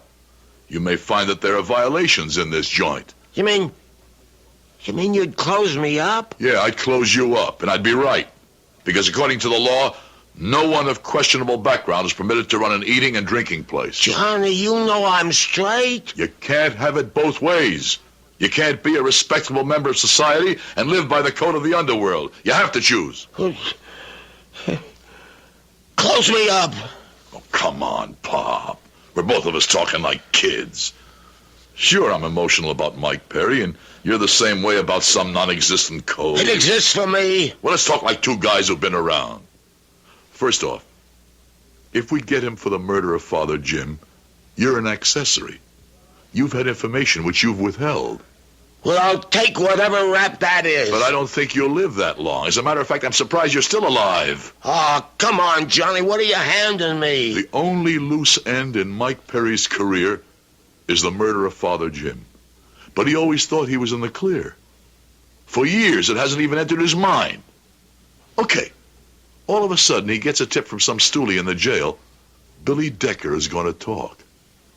So he takes care of Billy. Now he has to think, who else knows about it? If you were in Mike's shoes, what would you do, Pop? Listen, Johnny. It's him or you, Pop. Everything else is idle chatter. Well, this goes back 20 years. Billy Decker and me, we, the two of us, owned the neighborhood Action. There was a punk kid. He thought he was tough. He wanted to join up, and we kept telling him to go peddle his papers. So, on this particular night... Hey, punk, how'd you get in here? I got something for you guys. All you can have for us is 2 words. Goodbye. Say 'em and beat it. I want to know if I can fence this. What do you got? This? Hey, that ain't bad. Pretty good-looking cup. Solid gold. You hold it. What's written on it? To Father Jim with all our love. Father... That was the priest who got killed yesterday. I didn't even think he was in the house. I heard somebody coming. I hid behind the door. When he walked in, I hit him on the head. I didn't know it was the father. Oh, this is the hottest gold cup in town. Listen, there's 2 things you don't do. You don't kill a cop, and you don't kill a priest. Listen, you stupid kid, lose that cup. You're crazy. It's worth a couple of $100. It's worth your life. Bury it, melt it down, lose it. What happened to the cup? He never got rid of it. There's your evidence. What do you mean he never got rid of it? I don't know. For some years, he just couldn't. I saw it again when Billy and me had to go back to Mike's office to pick up some stuff. He's got a little antique mahogany cabinet. Inside, we seen the cup. Thanks, Pop. He's squeezed out of a lot of tight spots. Let's see him account for that cup.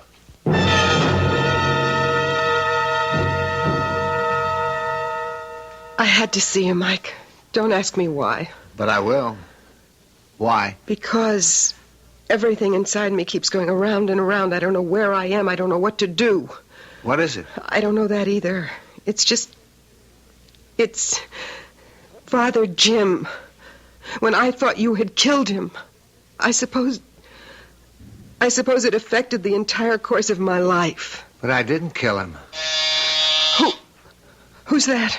Must be one of my boys. Mike, I don't want to be seen. Why don't you step into the bedroom? I'm coming. Johnny. Hello, Mike. Johnny, how long has it been? I have 2 pieces of paper here. One is a warrant for your arrest. My arrest? For what? Murder. Really? Let me tell you about your rights. I know them. Save your breath. I also have a search warrant. What are you looking for, Johnny? My books have just come back from the IRS. Clean. I'm not looking for your books. I told the other guys to stay outside. I've waited 20 years to do this, and it belongs to me. It's mine alone. Tell me about it. Why didn't you throw the cup away? Get rid of it. What cup? Hey, get away from that cabinet. I've got a warrant. And I've got a gun. You're crazy. Just don't reach for yours. Whatever you do, keep your hands up. I didn't come here alone. You can't get away with it. Neither can you. It's the end of the line, Mike. Look at how we wind up, Johnny. When we were 8 years old, we swore to be brothers. We even took an oath in blood. Why don't you come along quietly, Mike? No. If it has to end for me, it has to end for both of us. Murder is a bargain. No matter how many you commit, you only pay for one. No, don't reach. What was the first prayer Father Jim taught us? Let's hear it for the last time. Now I lay me down to sleep. What was that? Let go of the gun, Mike. Let go. I'll kill you first.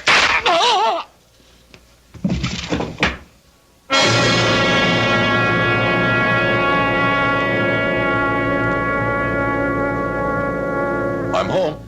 I heard it on the news. Then you know. I would have called you, but I didn't think it was the kind of thing you should hear on the phone. Is he dead? Oh, he'll recover and stand trial. What happened? I don't know. I went up there to make the arrest, and I was careless. For the first time in my life, he got the drop. He was going to kill me, but there must have been someone else in the place, because somebody threw a vase at him. What are you saying? Go figure. Well, who was it? By the time I finished fighting with him and went to look, there was no one in the apartment. Whoever it was just got away.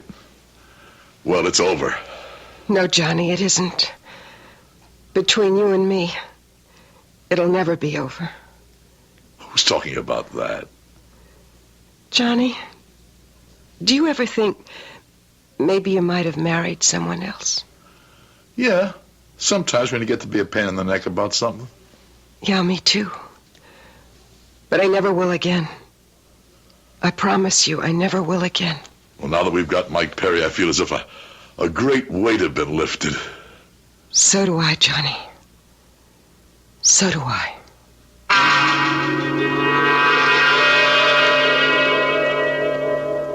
Obviously, Claire Gordon is a woman who doesn't think her husband should know everything. And before you venture to disagree, consider that despite a few perfectly normal intervals of doubt, she does enjoy a happy marriage. I'll be back shortly.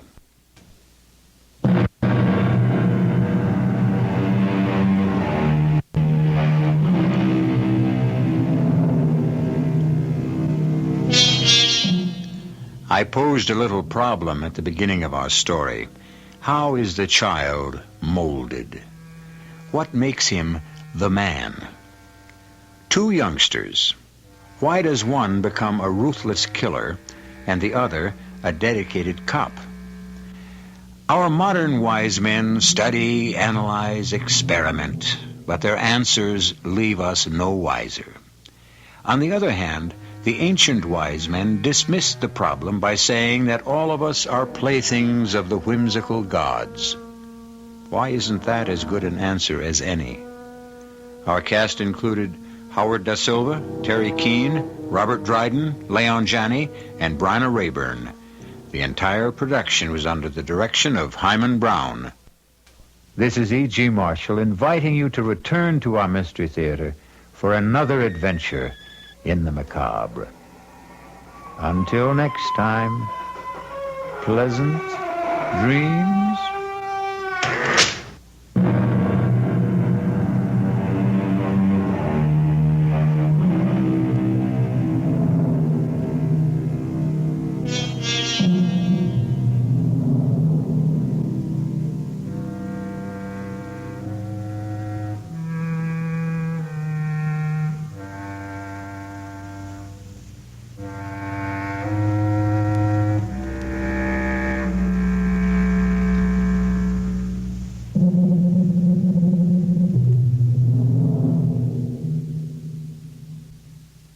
Mystery Theater.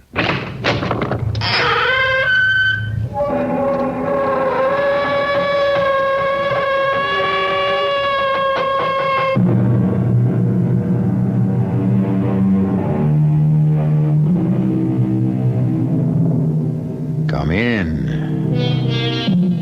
Welcome. I'm E.G. Marshall. This time, a mystery. A puzzle, if you will, which I challenge you to solve. As with all mysteries worthy of the name, each clue will be honestly and plainly presented to you. And yet, unless I miss my guess, the answer to the puzzle will elude you till the very end. We'll play a game of wits, you and I, just for the fun of it, and see who wins. Unhappily, one of the characters you'll meet lost. I found the shrunken head on the pillow of my bed, and that clock points to 12. That means I die at 12. Question is, Elizabeth dear, 12 what? 12 what? 12 noon or 12 midnight? The drum clock. 12 o'clock. Noon. Maybe you'll be dead on the stroke of 12, Elizabeth. And maybe you'll have to wait till midnight.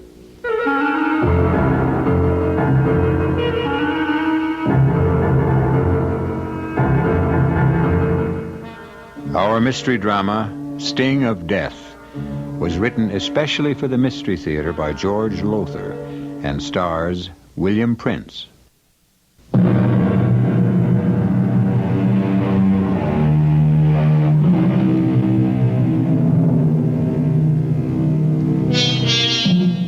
My first move is to describe the huge barn-like living room of the country home of Trevor Costain, explorer, adventurer, author. And the living room reflects the trophies of his travels. On the north wall, headdresses of native tribal chiefs from all over the world. The south wall is covered with awards, trophies. The west wall is hung with native spears, shields, primitive weapons. And on the east wall, above the huge fireplace, hangs a clock, a most bizarre clock. The face is made of a Tugari war shield. Headhunters, you know, the Tugari. The hands of the clock are made of, human thigh bones. And the hours, from 1 to 12, are marked by shrunken human heads. Well, don't look so horrified. I told you the Tugari were headhunters, and when I told you that, I gave you your first important clue. See what you can do with it. Liz, give me another drink. Trevor, the doctor. I know, but if I'm going to die, I'm going to die happy. Dad, the disease, you know what alcohol does to you because of it? I'm in enough pain, Forey. Stop calling me Dad. He is your son-in-law, Father. Don't remind me, Jackie. Liz, that drink, please. Some son-in-law. Some husband. An alcoholic who's put you through purgatory since the day you married him. That's ended now. I haven't had a drink since I joined AA 5 weeks ago. I wish I could believe that. You can. Oh, Forey. Here's your drink, Trevor. Thanks. Oh, Father, you're not going to smoke, too. Did I say I was going to smoke? Well, every time you pick up one of your pipes... Oh, don't worry, Jackie. Whatever disease hit me in Borneo years ago, just a whiff of tobacco sickens me. Give my right arm to be able to smoke these pipes again, but all I can do is polish them, clean them, puff on them, never light them. It's a terrible way to live. I'll be glad when I'm dead. Oh, don't say that, Trevor. You sound as if you'll be sorry when I'm gone, Liz. I will be. Why lie to me, Liz? Our marriage has been anything but a happy one. We put each other through the ringer the way our long-haired son-in-law put Jackie through one. Different kind of ringer, that's all. Well, that's over now. Everything's over. For me. Oh, Father, please don't get up if you want anything. Got to get up and ease the pain. Just want to get those pipe cleaners on the mantel and... Oh, blast. You dropped your drink all over me. I'll get the pipe cleaners. Oh, I can't do a thing for myself anymore. Not a thing.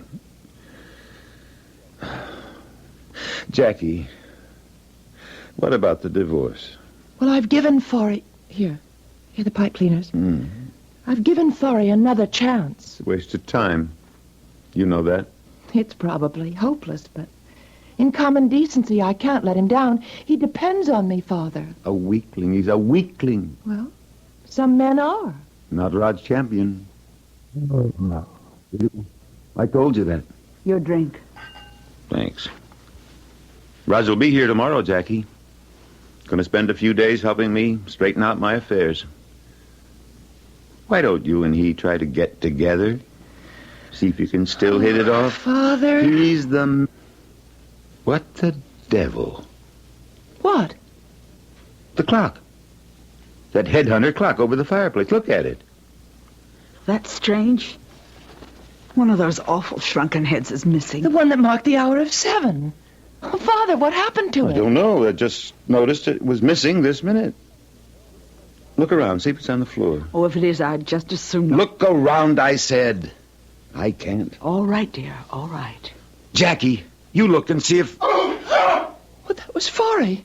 Something's happened. Good heavens, what could have... I don't know. Look at this. Look at this. Look. The head off the clock. Oh. What are you doing with it? It was on the pillow of my bed. Your pillow? It was just lying there, smack in the middle of the pillow. Forey, this some kind of gag? Did you take it off the clock? Oh, why would I do a thing like that? I don't know.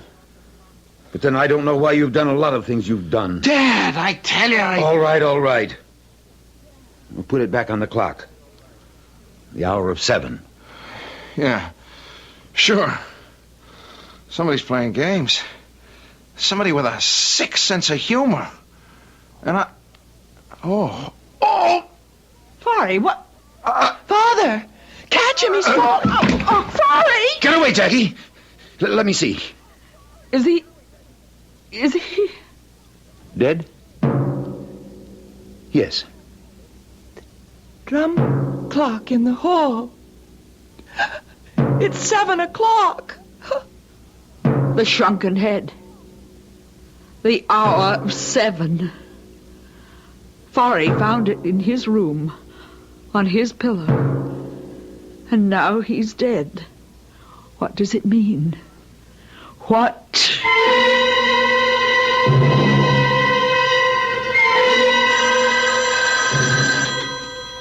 Yes?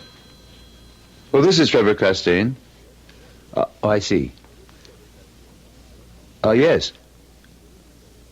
Well, I want to be informed the minute you find out. Fine. Goodbye. Who is that? At the coroner's office. I've been bugging them all through the night to tell me what killed that husband of yours. And? Just wanted to let me know. They're starting the autopsy now. Oh. Jackie? Yes, Father? We've never pulled any punches with each other, you and me, so don't let's pull any now. You really sorry Forey's dead? What a thing to ask. What's the answer? I don't know.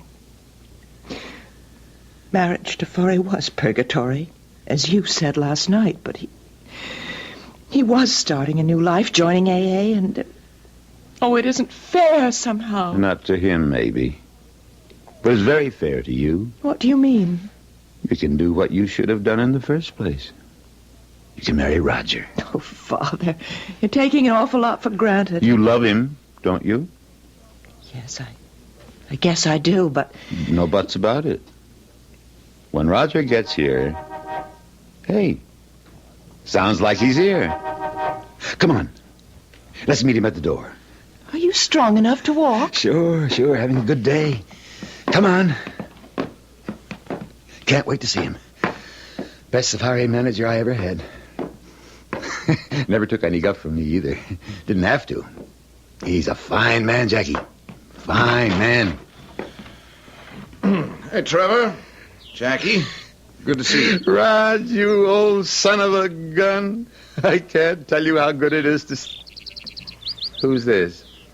Trevor. Jackie. Meet Virginia. My wife.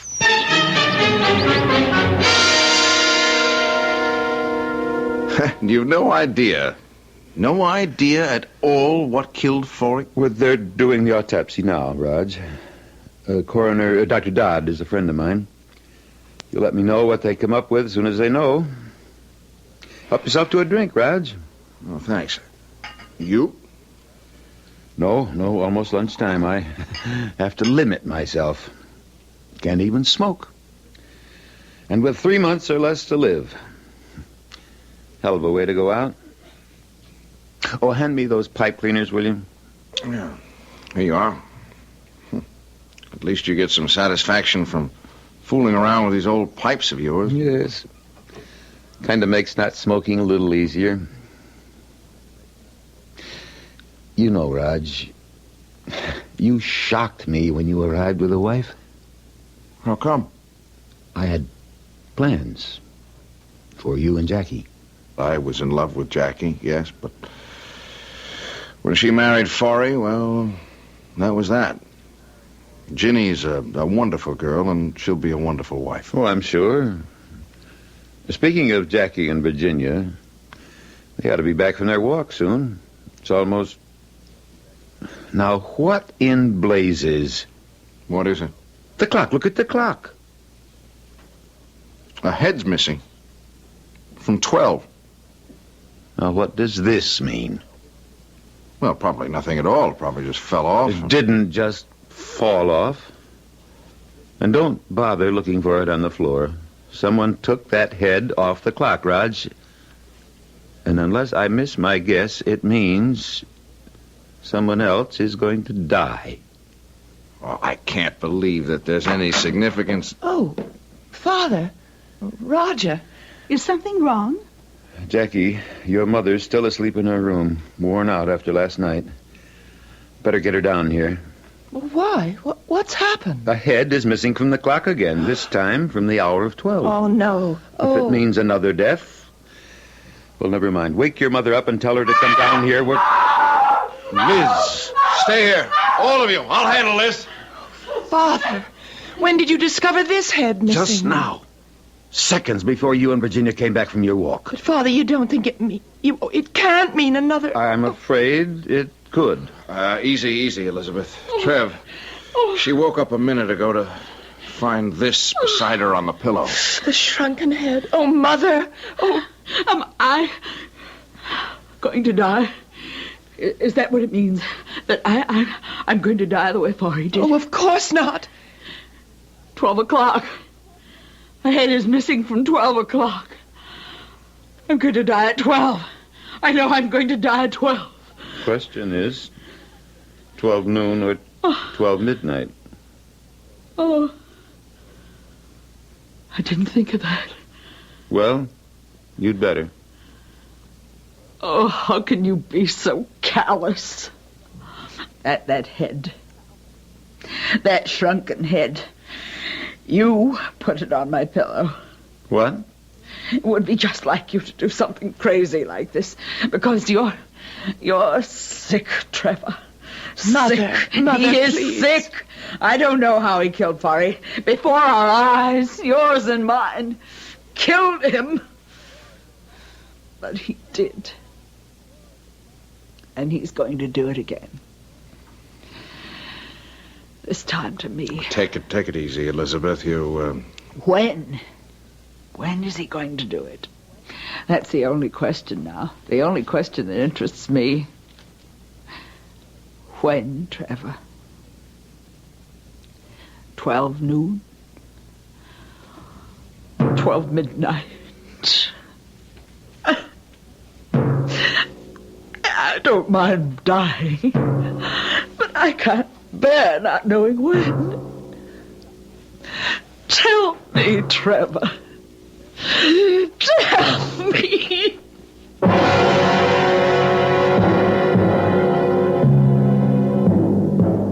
A dramatic scene. And an intriguing one, don't you think? If I were you, I wouldn't at this moment be asking, was Forey murdered? And will Elizabeth meet the same fate? But if Forey was, and she does, how? I'll return in a minute for Act 2.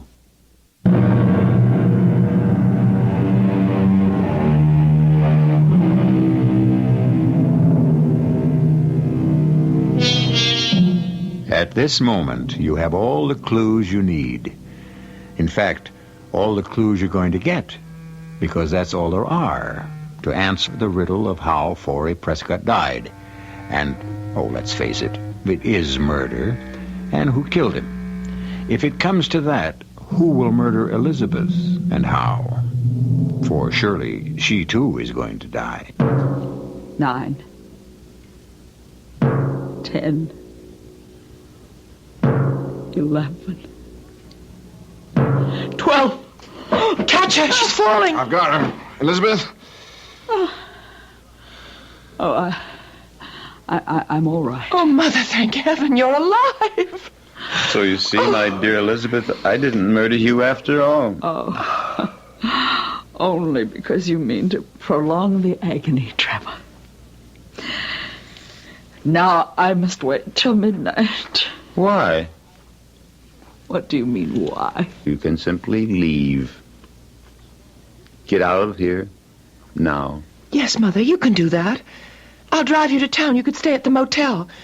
Or if you want, I'll take you to New York. You could... No. But, Elizabeth, if you're afraid of being murdered at midnight... Then let it be at midnight.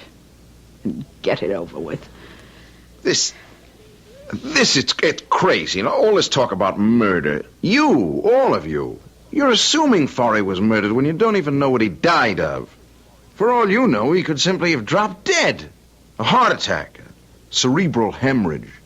Why have you assumed, the three of you, you, Jackie, you, Trev, you, Elizabeth, why have you assumed from the start that Forey was murdered? But if he wasn't, Raj, what's the meaning behind the shrunken head? We discovered the head was missing from the hour of 7 on that awful clock above the fireplace. And then Forey found it on the pillow of his bed, and Forey died at exactly 7 o'clock. This time a head is missing from 12. And it's on the pillow of my bed, where I found it when I woke up from my nap. Hello? Oh, hello, Ed. Dr. Dodd, the coroner. I see. Mm-hmm. Well, how long will that take? Will you let me know? Thanks, Ed. Thanks very much. What did Dr. Dodd say, Father? Forey was murdered. No. The autopsy revealed poison in the body tissues. What kind of poison? Well, they don't know yet. Ed's sending a tissue sample to the New York police lab to find out. No doubt about it now, though. Forey was murdered. As you will murder me at midnight.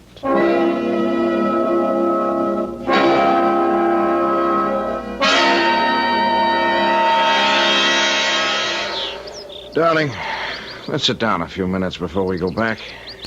Oh, Raj, I just had to get away from that awful atmosphere in that house.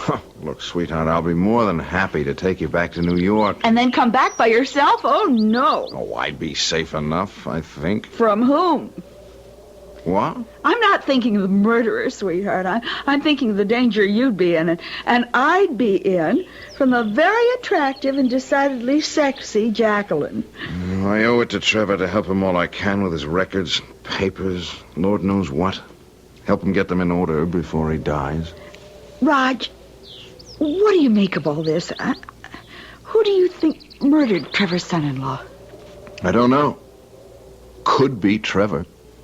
He hated Forey, but then it could be Jackie. She hated him, too. What about Mrs. Costain? Elizabeth? I know what you mean. With that shrunken head on her pillow, she could have put it there. Yeah. A red herring, a blind. Something to throw the police off the scent when they get here.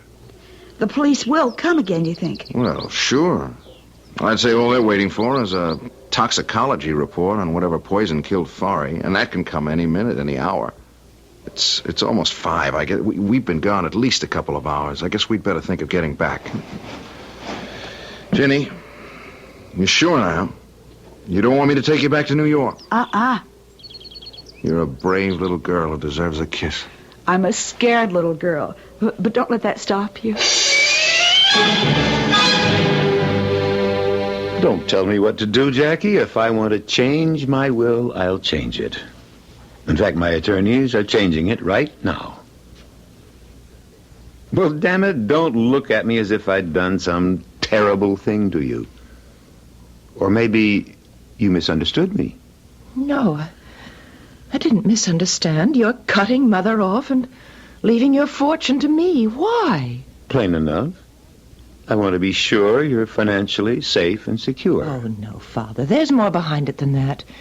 You know as well as I do Mother would take good care of me, share what she has with me. You don't know her like I know her. Oh, I know her better than you. I've spent my life with her. You've spent yours elsewhere. I'm an explorer, or I was. Oh, you could have spent more time with her. I don't tolerate fools easily. Well, we've got off the subject. What's your real reason for changing the will? All right. Let me tell you. You're still hoping I'll marry Roger Campion. You're hoping that if I'm an heiress, the money will help induce him to divorce Virginia and marry me. You said it, not me. Well, you think it.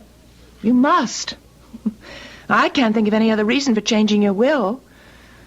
Oh, Father, Roger and I are through with each other. If only you hadn't married Fari. Damn.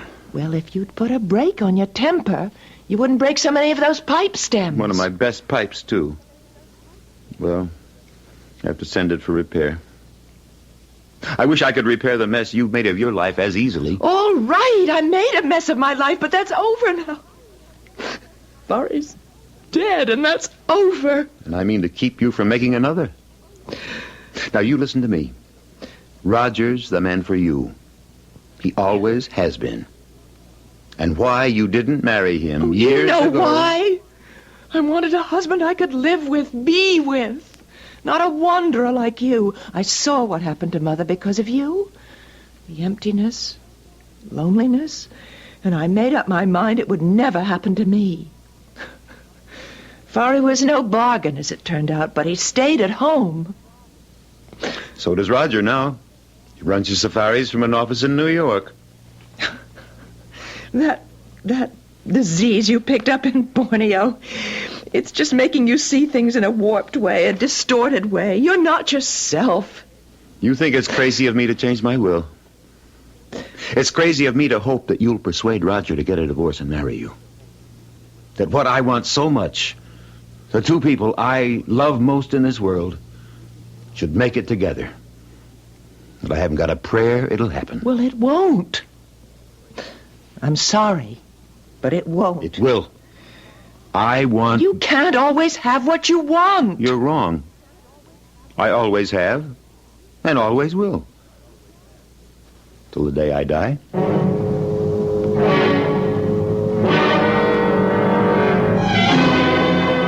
Midnight. It's nearly midnight. Jackie, where's your mother? I told you. She's locked herself in her room. And I told you I want her here in this living room at midnight. Go get her. She won't unlock the door.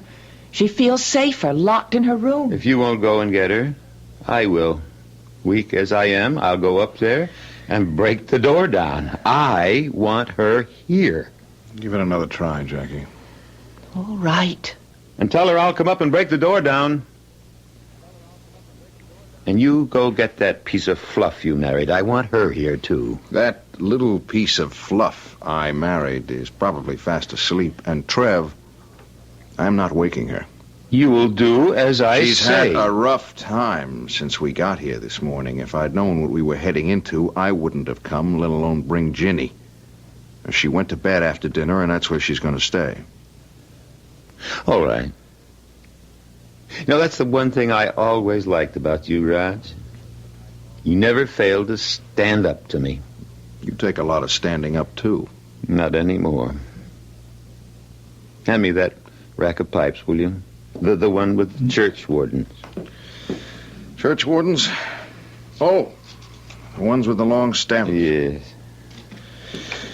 They're beautiful, Trev. They really are. Any practical reason for the extra long stems? Oh, sure, they cool and filter the smoke. Longer the stem, the better... Oh, you finally decided to join us. You decided, Trevor. Why are you so determined to have me here, in this room at midnight? Elizabeth, why were you so determined to stay in yours? To put it plainly, so you couldn't kill me. You've eaten no dinner?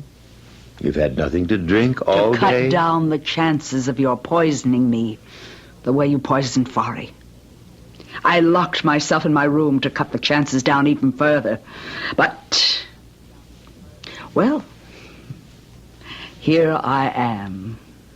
You wanted me here, in this room, so you could murder me.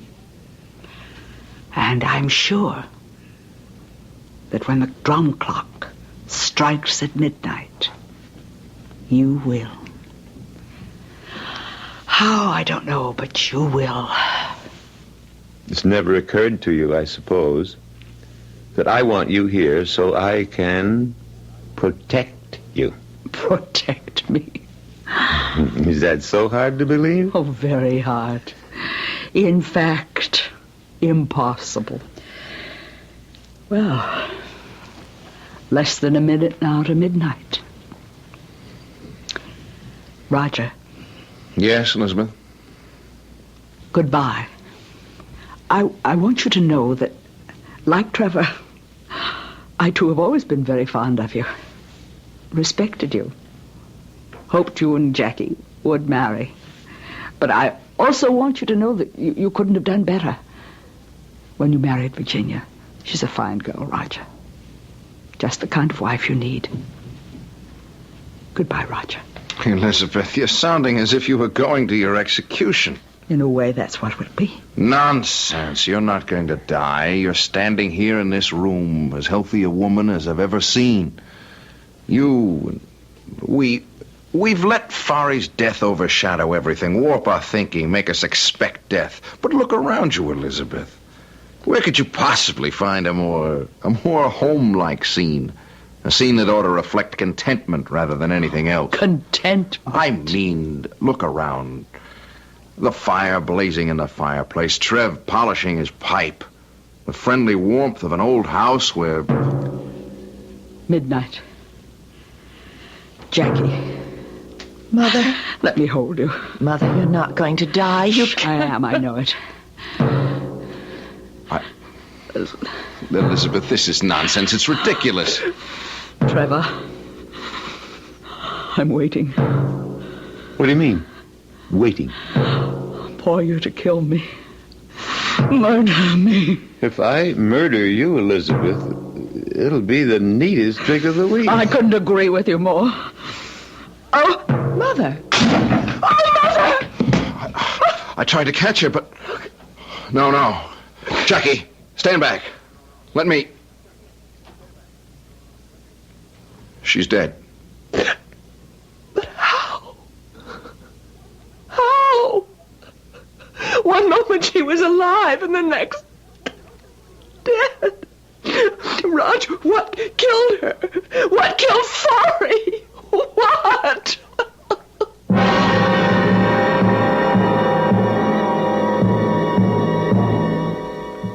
What? How? Do you know? Have you figured it all out? As I told you, you have all the clues I have, and I've figured it out. Well, I think I have. I'll be back shortly for Act 3.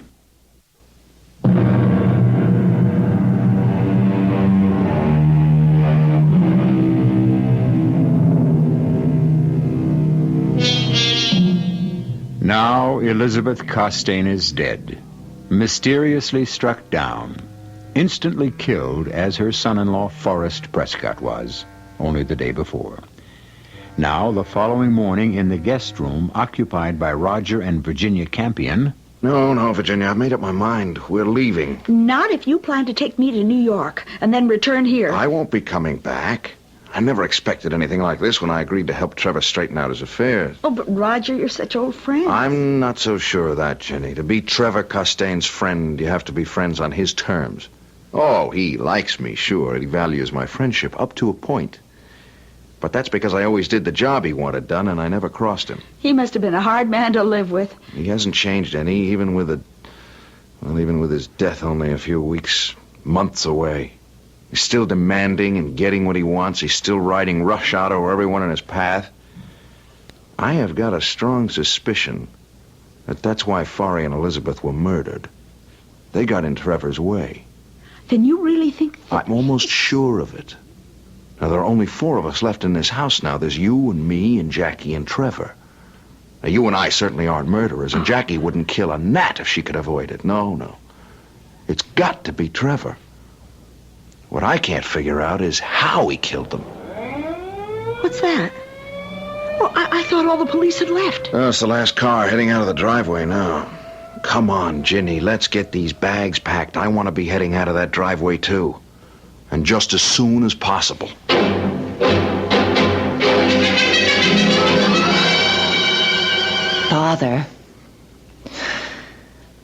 Father, will you please stop polishing that damn pipe and listen to me? What do you want, Jackie? The police have just left. I wondered if you'd like a cup of coffee. Give me a drink. No, you're not supposed to drink. I know what I'm not supposed to do. All right. Whatever you say. And hand me those pipe cleaners. Here you are. Here's your drink. Thanks. Good. I'll miss this fine old scotch when I'm gone. One consolation, though. Roger always enjoyed it, too. And it'll all be his when I've kicked the bucket. You willed it to him? Your supply of scotch? No, of course not. I meant all of this will be his. I don't understand. You said you willed everything to me. Well, I did.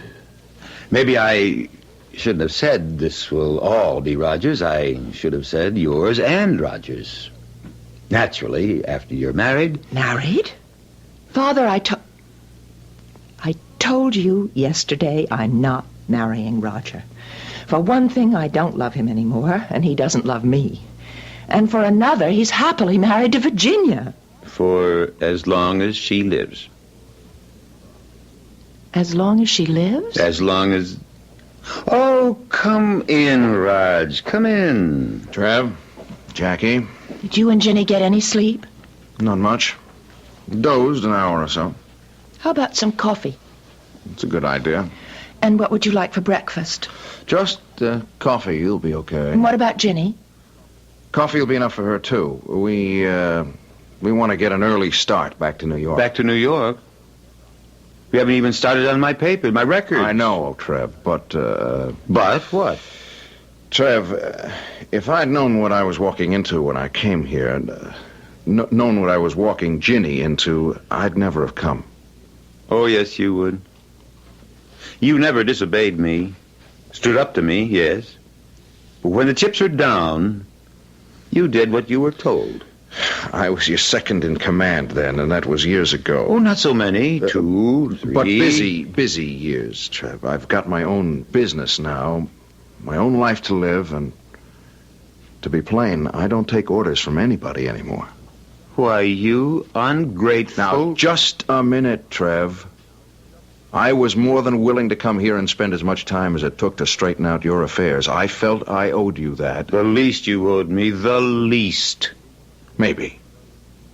But what I don't owe you is putting my life, or Ginny's, on the line for you. You mean Forry's death? Mother's? Yeah, and who's next? I've got a feeling that no one is safe in this house. A feeling or a suspicion? Same thing, Trev. Not exactly. Feeling there may be another death is one thing. Suspecting who might be behind the deaths is another. You suspect me, don't you? Yes, Trev, I do. Well, I guess the time has come to tell you that your suspicion is correct. 100% correct. You did kill. Oh, you suspected me too, but did it's you? Impossible. You hardly have strength enough left to stand on your feet, to walk a few steps. Wrong. Oh, I'm weak, all right, but not as weak as I pretended. See? Then you You were able to take the shrunken heads from that clock. And put one on Forey's pillow and the other on Elizabeth's. But even so, I still don't see how you killed them exactly on the hour. Forey at 7, Mother at midnight. How did you manage that, Trev? My little secret. Some sort of slow-acting poison? A poison that you were able to time to the minute? No, but, a small matter. All that matters to me now is that you and Roger marry. You're out of your head. Father, you're sick. Right now you're overly tired. You're exhausted. You're a little mixed up. Crazy. Say it. You said it yesterday. Say it again. Crazy. But sane or crazy, the two of you will do as I wish. Obey my final order. No way, Trev. I love Virginia. I'm married to Virginia. I'll stay married to Virginia. You can't very well stay married to a corpse, Raj. Now, what do you mean by that? Why, no more than what is stated in the marriage vows. Till death do us part. And death is going to do just that in a few short minutes. When I kill Virginia, as I kill Forey and Elizabeth. Trev, you've gone crazy. Ginny and I are getting out of here and fast. Don't move. What? I said don't move. Try, and I'll kill you where you stand. And be warned, Raj, I can do it. Jackie? Yes? Get Virginia. Bring her here. Father, do as I order you. But Do you want him to die now, before your eyes? Jackie, no. I'd better do what he wants, or he will kill you, Raj. Get her in here, Jackie. No need. I'm here. Ginny. I heard every word he said. He will kill you, Raj. Unless you let him kill me. Let me kill you? He can't prevent me. What I mean is it's my death you want, not his. I don't know how you do it, but go ahead and do it. Kill me. Ginny, you're out of your mind. I love you, Raj. Too much to see you die. Answer that, Jackie. Hello? Yes, Dr. Dodd. It's for you, Father. You talk to him. I can't at the moment. Oh, if Father can't come to the phone, Dr. Dodd, could you give me... Oh, I see. Yes, I'll tell him. Well? The poison that killed Forey, and Mother, too, I guess. The New York police identified it. Curare. Curare? So, that's how you did it. What is curare? It's a poison used by New Guinea headhunters to kill their victims, kill them instantly. How? With darts, thorns, dipped in the stuff, and shot through blowguns. Yes, but how could Father... Oh, good Lord. Oh, Lord. The pipes. The pipes. You've sat there polishing and cleaning, blowing through the stems to clear them, you said. But blowing a poison dart through them when you wanted to. The stem of a pipe makes an excellent blowgun, especially the very long stem of a churchwarden like this one. And the thorn inside this stem, a thorn dipped in curare, kills instantly. Virginia? Yes. Doesn't hurt, Virginia. All you'll feel is a little sting when the thorn pricks the skin. Second later, you'll be dead. Roger? I warned you. Drop it, Trev. Drop that pipe stem, or blowgun, or whatever you call it. I don't see anything funny. You standing there, holding that Masai War spear over your head, ready to throw it. You look a little silly, Raj. You're not exactly the Maasai warrior type. I know how to throw one of these things, and you know I do. You've seen me do it. In Africa, yes. Those Maasai spears fascinated you. Well, you practiced every day. Got quite good, too. But not good enough to put that spear through me before I blow this dart into your wife. Not you. I'm not going to throw it into you. I'm going to throw it into her. Me? Kill Jackie? You leave me no choice, Trev. You love your daughter. You love her more than anything, anyone on this earth. Kill Jenny, and I'll kill her. You haven't the guts. Yeah, try me. Jackie, take that pipe stem away from him. Give it to me, Father. Take it. Oh. I know when I'm licked. What are you doing? I'm calling the police. All things considered, Trev, the quicker you're taken into custody, the better. If you want to move really fast, call the morgue. The morgue? I gave Jackie the pipe stem, but I kept the thorn. Father, no!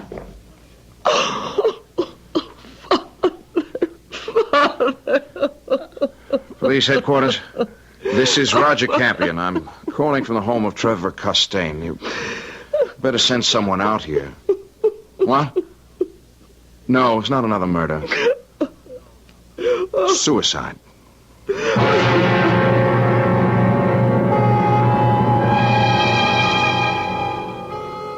You'll admit I did play fair with you. From the very beginning of this mystery, you had all the clues, all of them, including the shrunken heads, the New Guinea headhunters who you might have known use curare, and a clue that gave everything away, Trevor Costain's absorbing interest in his pipes. When E.G. Marshall plays fair, he plays fair.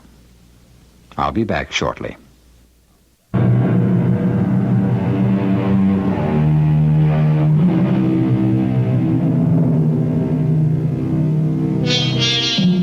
Hope you enjoyed our mystery. I certainly enjoyed playing a little game with you, because that's what all mysteries are, you know, a game of wits. Oh, sure, I have the advantage. I know the answer before I start. But in fairness to you, whenever I bring you a mystery, I'll make sure you have all the clues from the start. After that, it's up to you entirely. Our cast included William Prince, Tony Roberts, Marion Seldes, and Martha Greenhouse. The entire production was under the direction of Hyman Brown. This is E.G. Marshall inviting you to return to our Mystery Theater for another adventure in the macabre. Until next time, pleasant dreams.